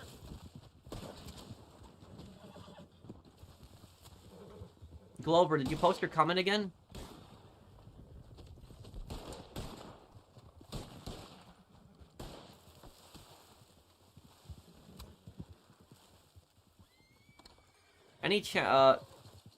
No, it's not me, Pro. It's Blinded who's desperately trying to get your attention. Oh, what happened, Blinded Eagle? It's the state government, not Fed. Now, it's split payment when the owners are all rich. I agree, but it's for roads and whatnot. It should be on the state. Also, I've seen hella cheap food, so... Well, I don't know. I've just heard about bad stories from stadiums. Just overcharging constantly. Any chance GTA 6 players plays it too safe? Rockstar used to be so unapologetic and edgy back in Vice City 2002. Well, here's the thing is, you're never going to have a GTA game that's going to be as dark as GTA 4. It's not going to happen. So it's not going to be there anymore, and you certainly won't have Manhunt 3. You know, I want to make, like, a video one day, like, talking about my whole concept idea for Manhunt 3, because I have, like, a whole idea for, like, the game, the setting, and the story. Like, I have, like, a great idea for it. Maybe I'll talk about that one day in a video, but Manhunt 3 will never be made. Never. You have a better chance of winning the lottery than Manhunt 3 being made, because of just the controversy that it would bring in. Imagine quick-scoping and trash-talking the dictator of North Korea and Call of Duty without knowing. That would be insane. That would be funny. Thank you, Snowy Imp, for the super chat.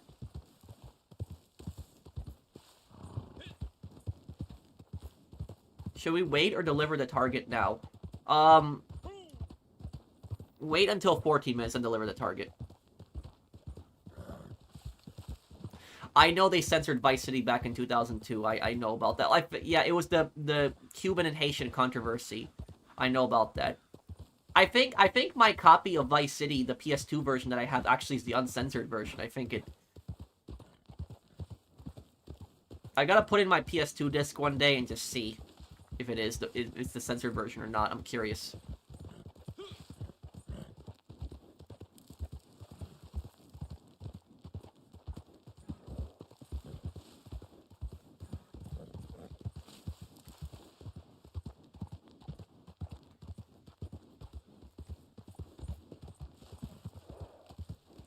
Do I think GTA 6 Online griefing should be like Red Dead Redemption Online, like a defensive mode? Oh, yeah. I don't want, I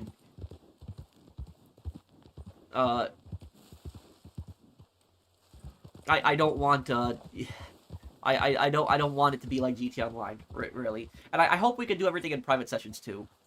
Wait, what are you talking about, menacing? It's gonna come from that gun. Trust me.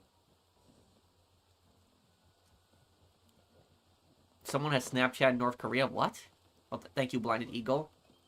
How horrible is it to die at the age of 27? It's really horrible. It's really young. No, I didn't, Brandon. That fella got some fucking problems. Is the old pre-PC version of Vice City also censored? There are mods that you can install on Vice City to have the uncensored version. Every man got a... What the hell's wrong with you? Got that. You're smarter than you look.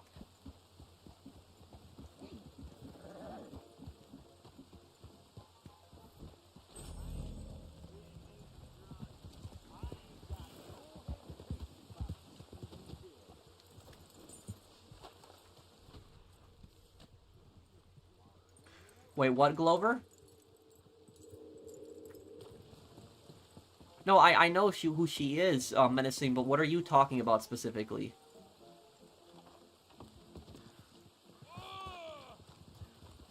Dude, I know that women in Iran were only forced to wear hijabs after the start of the January 1979 revolution. I just started another semester in college, and I'm taking a class on Iran. Well, like, look, here's what I'll say. That revolution that happened in Iran is the worst thing that ever happened to that country. It is literally the worst thing that happened. It set the country back so many years. I don't know why Iran is I don't know why they did all of the stuff they did, but it's literally just that revolution just destroyed the country. Kevin Spacey once said, the politicians from both parties don't know how to solve problems. Both parties are called the unit party. I don't like both political parties, to be honest. I found your channel when you were playing Vice City and doing the final mission. Oh, the original or the definitive edition, Steph?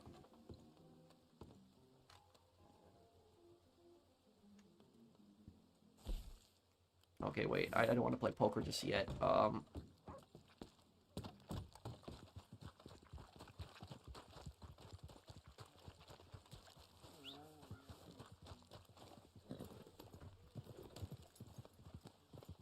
Yeah, we're gonna do Saints Row this year for the anniversary, 20th anniversary Saints Row.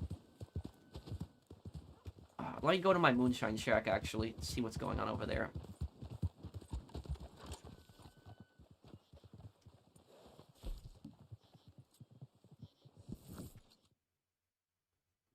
Original one. Oh, okay, Steph. Oh, that's a quote from Call of Duty Advanced Warfare, huh?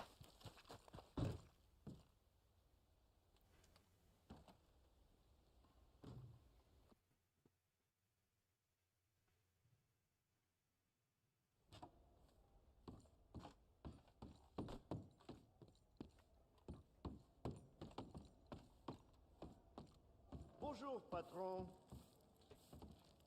I have some What character ideas. should be the protagonist of GTA San Andreas stories? Très bien. Probably Big Bear. This was Big a Bear would good probably be the deal. best one. So, what shall we create?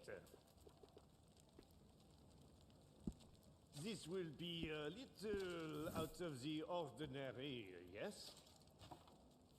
Why won't there be any dark games like GTA 4 anymore? Because of political correctness. The primary reason.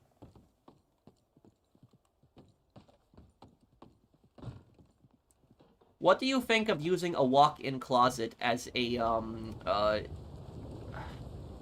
hidden gaming space? Well, the really ironic thing about that, this place that I'm actually sitting in right now, where I'm actually playing, this is actually used to be a closet. That's a really funny thing about that comment here. So I'm still visiting my parents. I'm gonna go back in 2 weeks, but I have a gaming laptop here at my parents' house that I use for when I visit them for a couple months, and I edit videos here on this one, and on my desktop back in my apartment. But this room that I'm in specifically here, this used to be a closet. This isn't a walk-in closet. This is a closet, like a big closet in general. And this this is a pretty decently sized closet. And when we first moved into this house in like 2007, that's when my parents bought the house. I didn't need all this space in here, because I already had another closet in my room. So like my room has 2 closets, and like I'm like, I don't need this many closets. And I said, why don't I turn this into an office space? And so we removed the shelves in this closet, and we basically turned this into an office. And so this is just my office, this room that I'm in. So it's like a small one that's like more like a cubicle, but it is my office. It's where I record a lot of my videos and I do a lot of my stuff in here.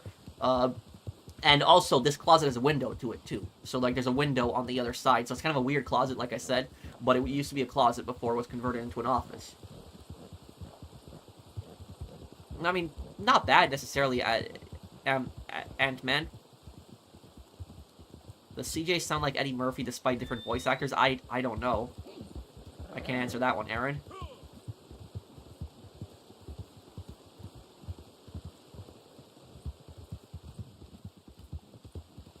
Well, I don't know this story of menacing. I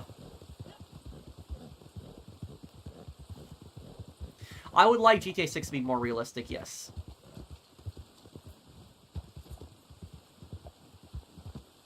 They're on the run, Guilted. Was GTA San Andreas Stories a real game? No, there's no proof that it ever really existed. Thank you, Plain Mantis, for the super chat.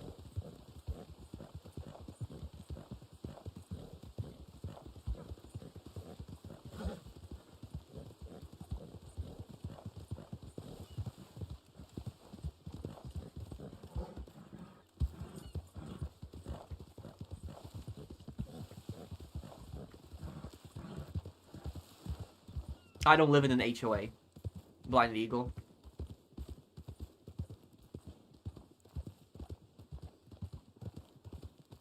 You know the thing I'll tell you guys about an HOA? You guys, I know that HOAs are a lot of times scummy, but you want to know a very if you live in America, if you live in the United States, right? You know what a really easy way to find out if the HOA is a psycho HOA or it's not, like more of a chill HOA. There's a really easy way to tell if it's a psycho HOA or a somewhat more okay HOA. So basically, my mom, right? My mom and my dad are moving this year, like near the end of this year, and they want to purchase a house in Las Vegas, like around that area. They want to retire there. Now, in Las Vegas, almost all of the houses, especially the newer houses, almost all of them are HOAs. Almost all of them. Like, I've looked at properties in Las Vegas, almost everything is HOA, because Las Vegas is still a fairly new city, where, like, New York City, for example, has existed for a very, very long time. Las Vegas is still a new city. Whenever, new neighborhoods go up, they almost always get put into an HOA. Now, when I was visiting Las Vegas for the Fallout event last November, right, there's one house that I really liked, and my parents really like. And so I was visiting Las Vegas. I told my mom, like, why don't I just go visit this house for you? And I can, what's the thing called, the video call, I forget the name of the video call with the iPhone. I forget what it's called. But I video called my mom on the iPhone, and I told my mom, let me visit this house for you. I'll take a look at the house, and I'll tell you what I think of it. It's better to see it in person. My mom's like, cool. So I set up a meeting. I meet with the real estate, agent. He's showing me the house. Neighborhood looks nice. The house looks great. It's a 3-story, house. We really like it, and it's like one of those, like, vertically, houses, like, three different levels to it. But we kind of liked it. It was like a nice house, and the top floor was really nice looking. But anyways, a FaceTime, that's what it was called. So anyways, I'm going through the house. I really like it. The real estate agent is like a nice guy. He's not really pushy. Not really like pushing me to buy the house and stuff like that. But I basically ask him one question at the end of the tour.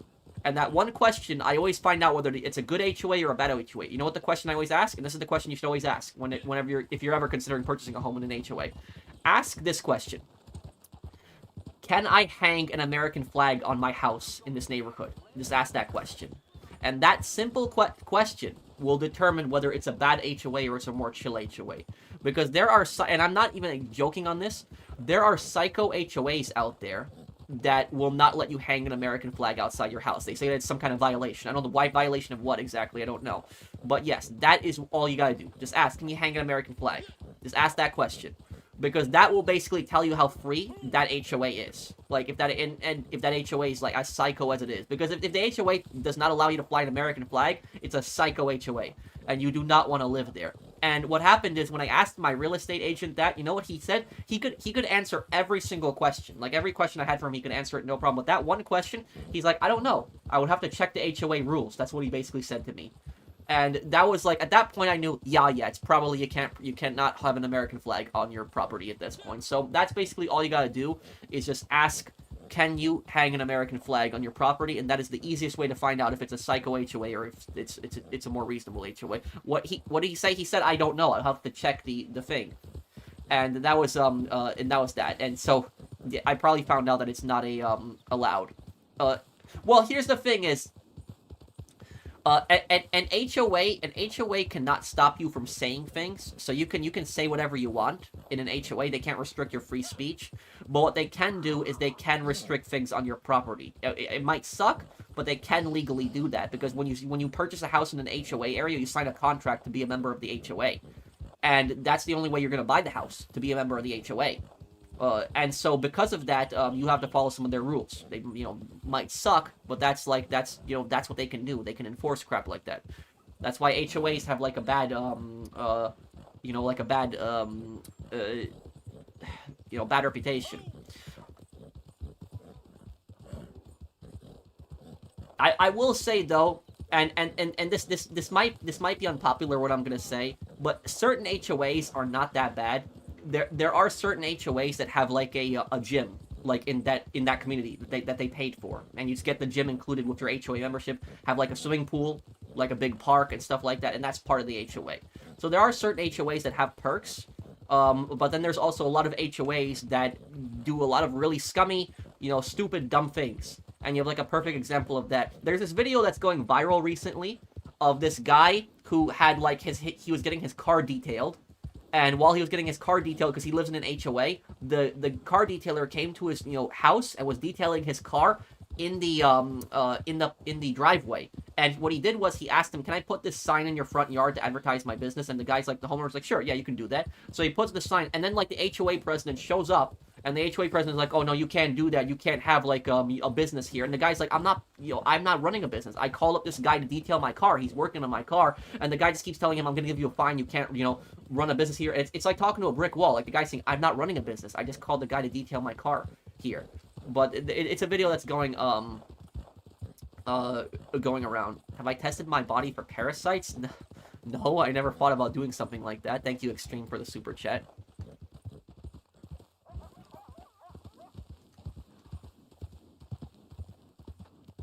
Why do libertarians have 0% chance of winning elections? Because of the two-party system. It's the primary reason. Here's the thing is about the two-party system. When it comes to the two-party system, the reason that libertarians never win an election is because people don't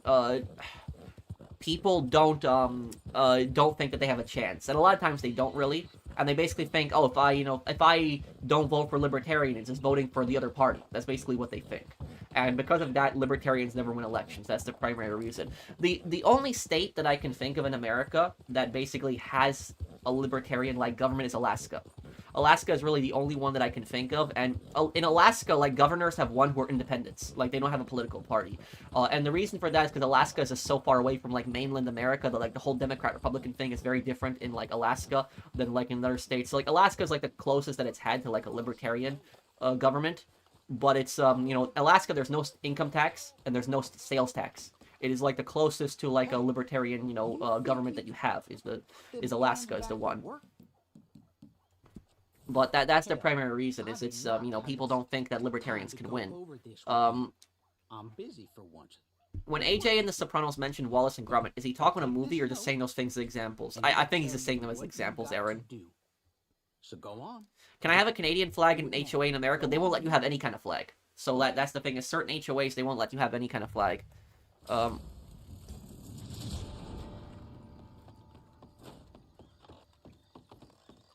Yeah, I agree with you. It's also part of the two-party system. It's just so heavily favored towards the two-party system. I don't like that. Why are they so against hanging an American flag? Because some HOAs are anti-American. It's just how it is. It's just,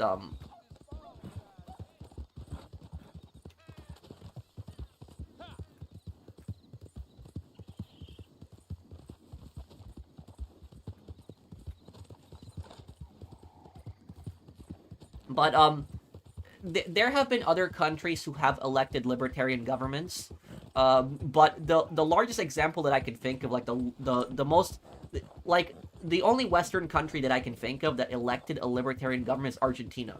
Argentina had the current government in Argentina, and the current president is a libertarian, and the government in Argentina has like cut like 70% of the government, and inflation has actually gone down. It actually has. So it's just they tried a different thing, and the reason the libertarians won in Argentina is because in Argentina everybody hated both sides. They hated the right and the left, and because of that, libertarians ended up winning the election in Argentina. They voted for an outsider as just like a protest vote, and he ended up winning. And both parties did not expect him to win. The Peronists didn't expect, like, you know, Milei to win, and the left certainly didn't expect him to win, but he won in Argentina.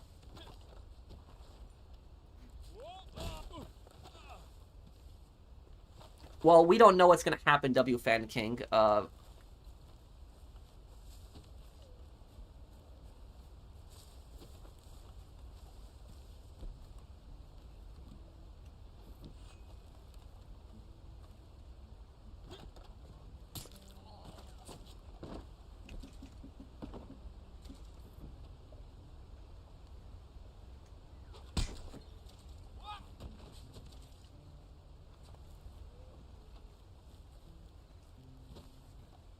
I didn't really play multiplayer in Black Ops 7.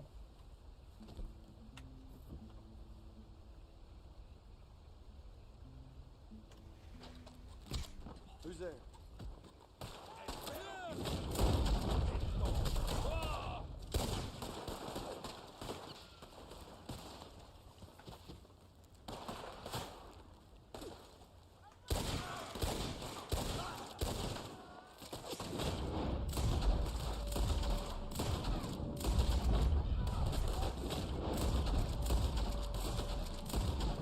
Yeah.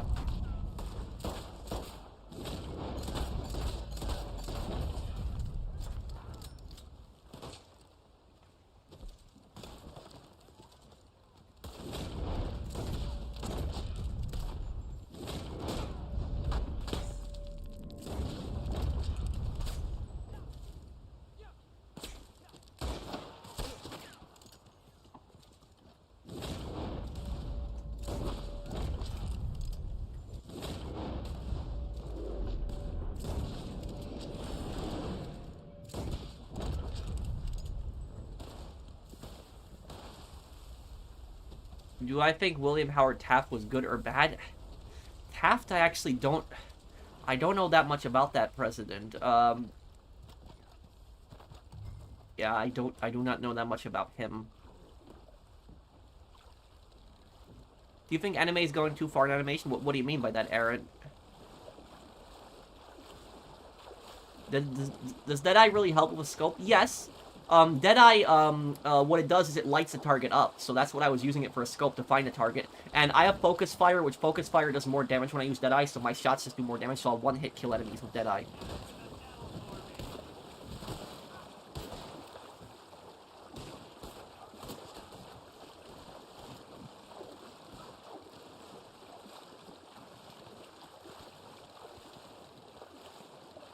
Hey Pro, wanted to know your thoughts on working at a warehouse. I was recently hired and starting next week. Do you have any experience? No.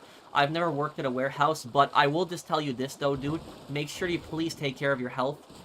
Because at a warehouse, you're probably going to be expected to lift a lot of stuff, but just please watch out with that stuff. Because when I used to work in retail, I would lift a lot of heavy stuff, especially on truck nights, and it damaged my back. I think I have permanent back damage because of that now. Sometimes I get pain in my back occasionally, and I'm convinced that it is from working in retail and lifting all those heavy, boxes at night. The worst box to lift was the Listerine bottles. I hated the Listerine boxes. Those sucked. They were always the heaviest ones. There's like a whole box full of Listerine, the big bottles. It sucked so much.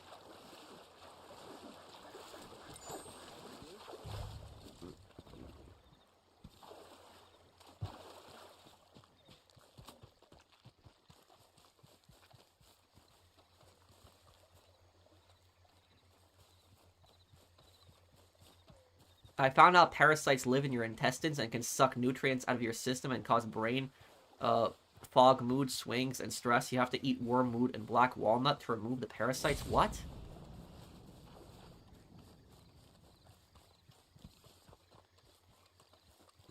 To his credit, Javier Milei has improved the economic and inflation situation there. The alternative was more of the same disaster. Yeah.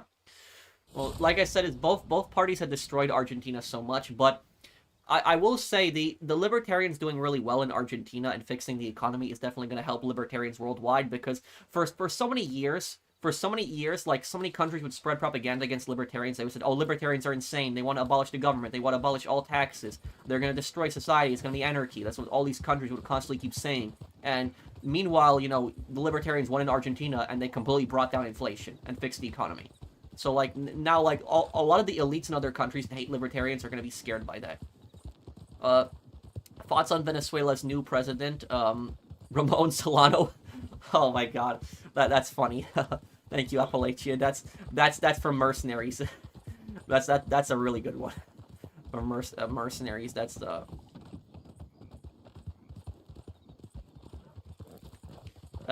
good joke. I will do a playthrough of Mercenaries 2 this year. We'll do that.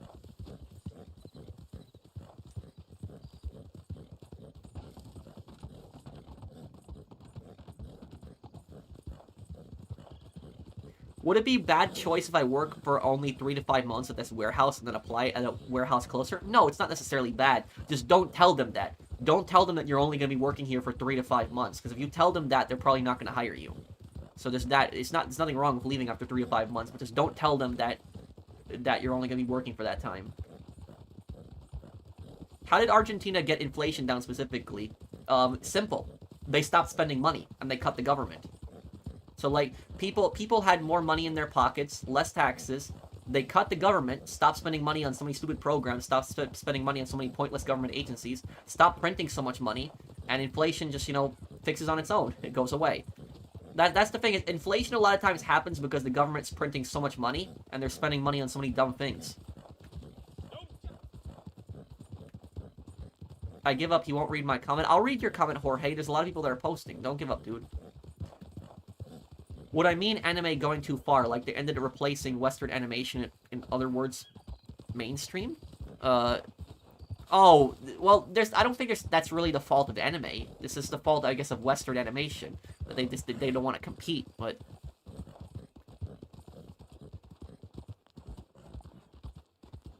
Thank you, Aaron, for the super chat. Well, hey there. It's nice to see you again.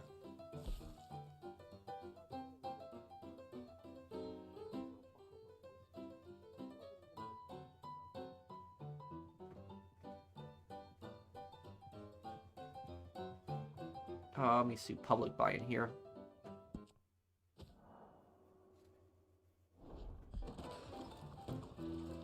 What about tariffs? The thing about tariffs is tariffs are very tricky. They are. It all depends on what kind of country that you are.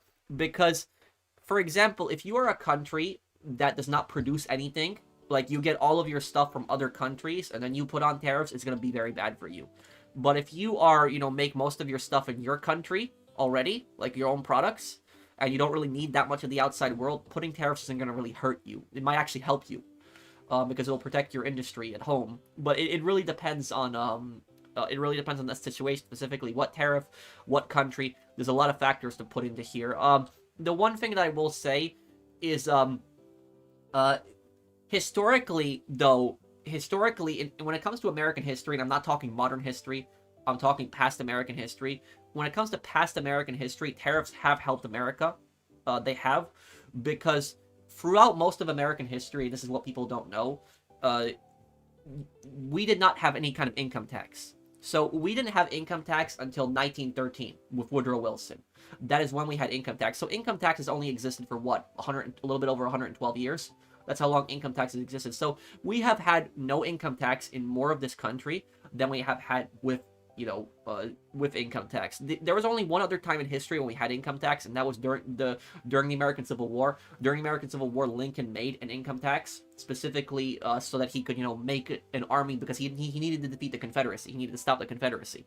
So he made, an army to pay for supplies, uniforms, guns, rations for troops, horses, trains. He needed that. But once the Civil War ended, the income tax was repealed because the court said we don't need this anymore. And so it didn't come back until 1913. Before then, the government funded itself primarily through tariffs. It did. So through most of American history, the government funded themselves through tariffs. That's where the government got most of its revenue. The only other thing they taxed is they taxed moonshine, or alcohol, I should say. That's why they are so desperate to stop moonshiners, especially in this game, because in this time period, there was no income tax. And so one of the few ways the government made money was from taxing alcohol and cigarettes, or tobacco, I should say. So that is that's why you had the Bureau of Internal Revenue, which became the IRS later on. So it really depends on the country that you're in specifically. But me personally, if you're to ask my personal opinion, if I had to choose, would I rather have like a system where we have cheap goods but we have an income tax, or have like a system where we have some more expensive stuff but no income tax? I'd rather have the system where we have no income tax, because at least then I can decide on what I pay for, because I like income tax, you have to pay it. There's no choice. But if certain things get more expensive at stores but we have no income tax, I personally would prefer that, because then I can at least decide on what product I need and what product I don't need at the store, instead of being forced to pay this ridiculous income tax at the end of the year. And the income tax is so complicated. It is literally one of the most. It's the worst tax in American history. Has always been the income tax. It's always been a terrible always been a terrible system. I don't think it's ever been a success. Which country spent the most money during World War II? Probably Germany. Because Germany, by 1944, Germany became a war economy, and like literally 80% of their economy was their military budget. Hey Pro, sorry I had to I act in the chat. I said I have a moonshine and trader. You were to talk too much. It's okay, Brandon. It's fine. Thank you for the super chat. Would I do a setup house or a setup or house tour? Maybe one day. Maybe one day. My parents are moving this year to Nevada. And so maybe I'll do a setup there, because I'm gonna have a room in that house too. I'm still gonna live on my own, but I'll still have a room in that house. So maybe I'll do like a setup tour there and stuff like that. But it wouldn't be really anything special. Well, there is Lend-Lease, but I'm specifically thinking of countries that are Thank you, Alice Shafir. Thank you, Jesus, for the super chat. Because whoever spent the most money on during World War II, it's either the Soviet Union, Germany, or America. But I will say, percentage-wise, the country that spent the most amount on their military percentage-wise is definitely Germany. It's definitely, and of all the percentage of the money they spent, it's definitely Germany. Because by 1944, when Germany was getting desperate, they literally they were complete war economy. Let me look this up. What country spent the most money on World War II? It's either America, Germany, or the Soviet Union. Let's see. United States spent the most, around 341 billion, followed by Germany and the Soviet Union. Let's see here. Yeah, it was the United States. And 341 billion is about 5.7 trillion today. That's how much money the US spent during World War II. Germany spent 270 billion, where the US spent 341 billion. But it's a tricky question. And the reason it's a tricky question is because it all depends. It all depends on if you're talking amounts or are you talking percentage-wise. Because if you're talking percentage-wise, it will be Germany. But if you're talking amounts, it would be America. Yes, Farah would be free tomorrow.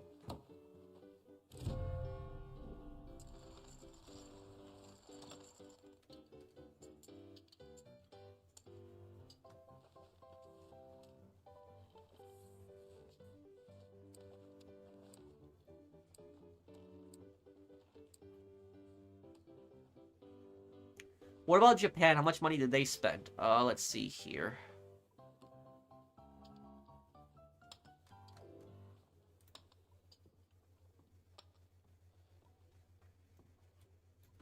How much did Japan spend during World War II? 56 billion. Which the US, spent 340 billion? So just think about that there. And not all of the American money went to Europe, some of it went to Asia, but the US still outspent Japan even if you divide it in half.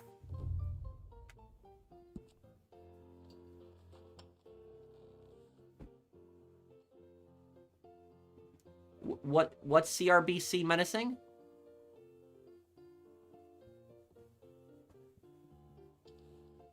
Yeah, but the only thing I'm getting at, Emily, is I was saying if there's no income tax, that would be good. I hate income tax, personally. I hate that tax so much. Like, if I was ever president of the United States, I would do everything in my power. I would make it my life's work to get rid of income tax, because it's such a stupid tax.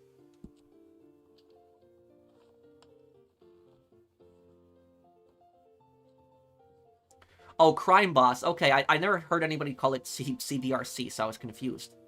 Yeah, I'm down to play Crime Boss again. I gotta reinstall it. I haven't played it in some time, but yeah, I'm down to play it again.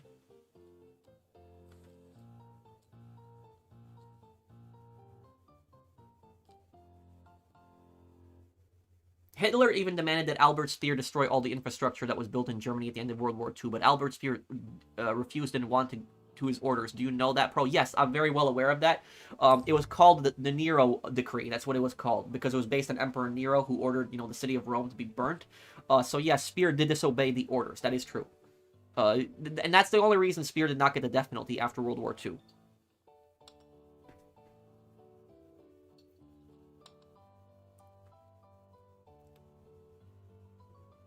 Pat, the current situation in Iran has been affecting my mental health. Do you have any advice?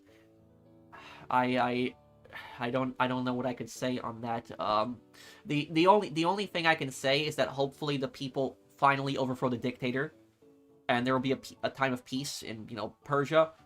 But it's really bad right now in Iran. I'm not going to hide that. It is very bad what's going on right now.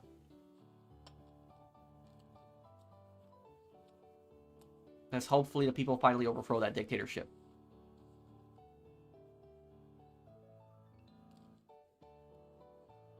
Well, this Wednesday I promised we'd do San Andreas Blinded Eagle, but I can do Spider-Man in the future.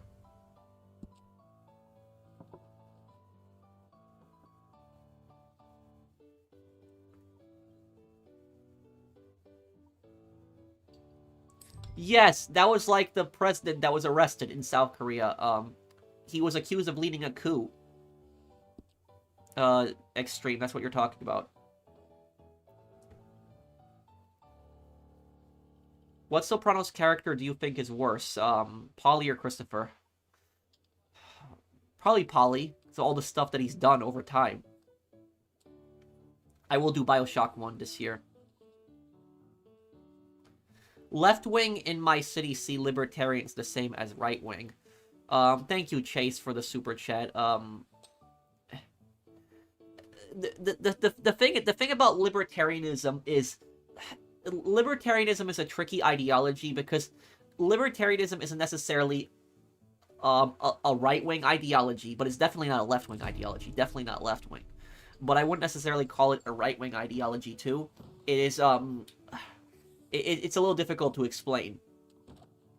But the thing about that is the right and the left, what they both agree on is they both agree that they want government. They want to use government to basically push their agenda. That's what right and left want to do. Both sides, they want to use government to push their agenda. Libertarians basically believe that government should stay completely out of people's lives. Government should not interfere in people's lives whatsoever. And so libertarians are against, for example, most taxes. They don't support, an income tax. They don't support property taxes. They think that government should get out of people's lives. People should be able to, freely live their lives they want. I wouldn't call libertarianism a centrist ideology either. So it's different. I think libertarianism is a form of right ideology. I think it's more right wing, but it is not a it's definitely not a complete right wing ideology. It's definitely not a left wing ideology. Pat, try Arc Raiders since you like Extraction. Yeah, I could look into that game. I will play Spider-Man this year, Feline King. I'll play it. I'll play it, though, Feline King.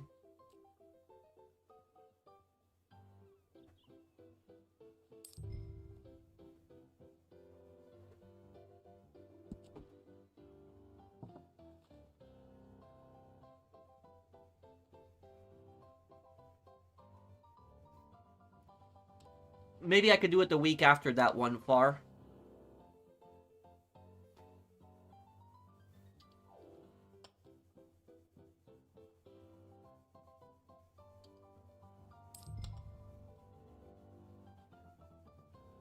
What's wrong, Suggesta? I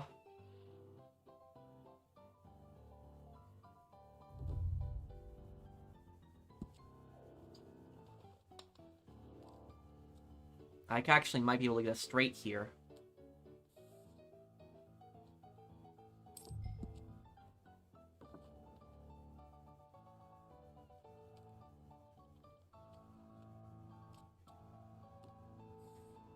No, no straight.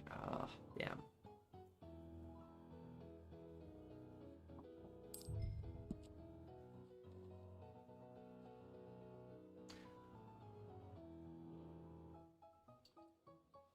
Yes, I'll play Yakuza Kiwami 2. Yes, Pie Lover.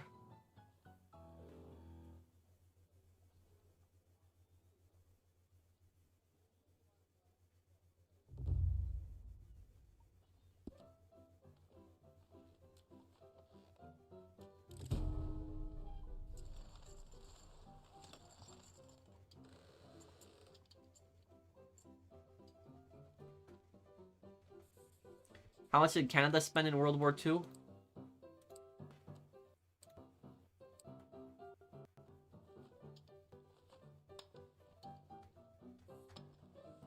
Let me see.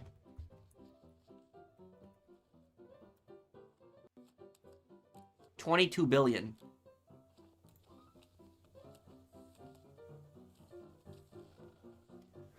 Moral lessons. Don't trust the politicians from both parties. Trust the libertarians. Well, thank you, Zay, for the super chat, Isaiah.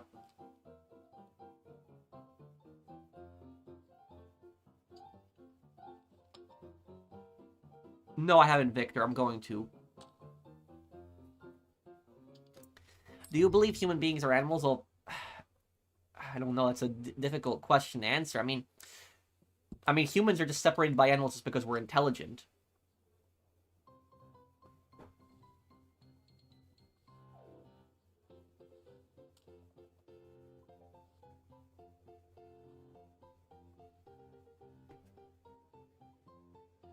About the Reichstag fire, it's possible the Nazis burned it down because it helped them a lot afterwards. Jingu was a massive scumbag in Yakuza.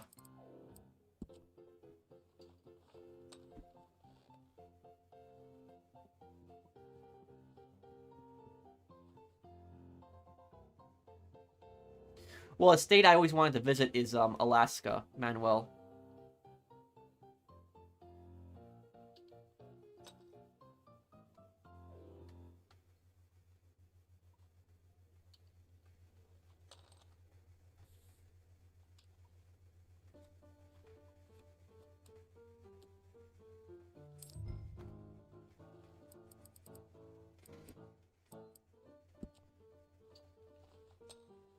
And Suggest, what's wrong? Are you still here, dude? Wow,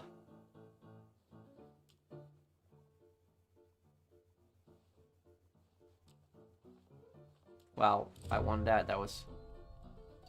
Okay. Okay, I'm winning here.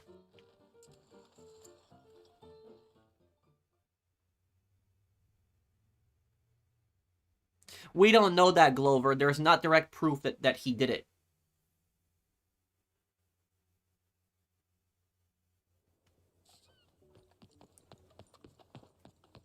Okay, Suggesta. I guess I'm probably gonna wrap things up here, guys, because I haven't had dinner yet. I'm kind of hungry. Is there anything that you guys want to ask me here before I go, though? I'll answer some comments before I head out here.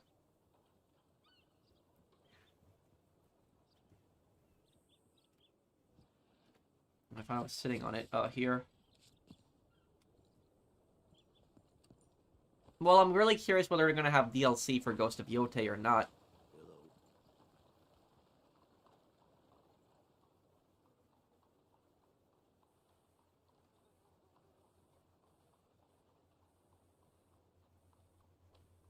I should eat more beforehand.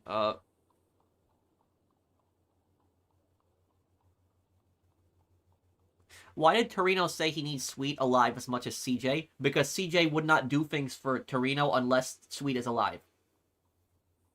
He's basically saying your brother is leverage for me. How much did the UK spend in World War II? The UK spent...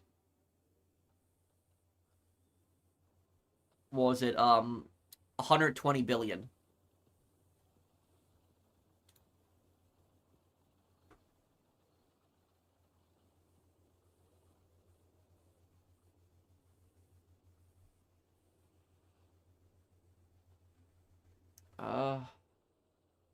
Oh, okay. Thank you for coming by, Fernando. Favorite meal, sushi.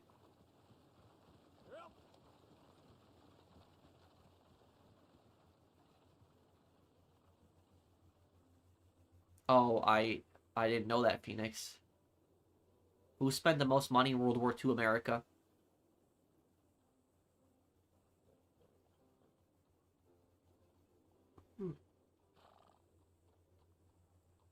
Morning, mister. I didn't have any problem with her character, Spring.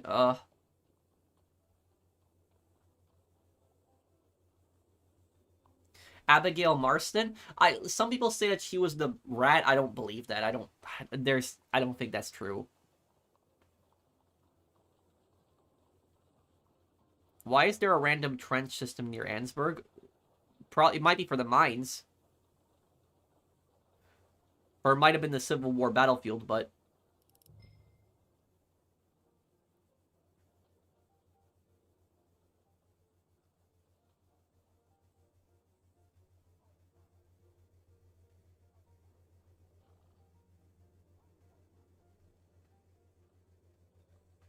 well, the Soviet Union lost the most amount of people in World War II. So, Soviet army lost over, I think, 10 million soldiers, more than that, in World War II. I think it was and if you count all the civilians that died in the Soviet Union, it's more, huh? I think it might be over 20 million people. 27 million people died in the Soviet Union during World War II. Wow, that's.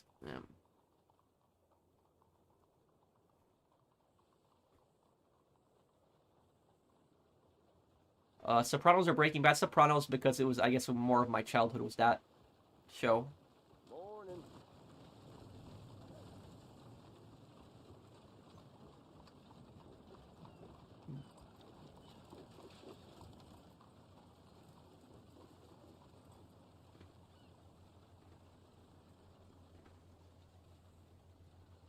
Why do you think Van Horn collapsed? Probably because people skipped it, or they would go straight to Ansburg. They wouldn't go stop there.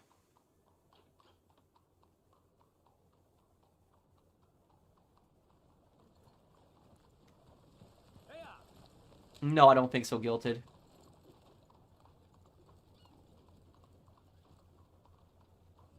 Yes, well, Stalin had even Soviet generals executed in the middle of battles too, which was terrible. That's how Kiev got taken over. Kiev was like considered the worst Soviet defeat during World War II in 1941. It was the capital of Ukraine. When the Nazis took that over, Stalin had the Soviet general killed in the middle of the battle, which that did not help at all. No, you're not weird, Suggesta. You're fine, dude. But I guess we will be heading out here, guys. Thank you guys for hanging out with me. If you guys enjoyed the stream, though, do drop a like if you guys enjoyed the stream. It does help me out a lot. And I will have the Black Ops 7 review for you guys either tomorrow or on Sunday. But thank you guys for watching. I'll see you guys on the next one. Take care, everyone. Have a wonderful day, guys.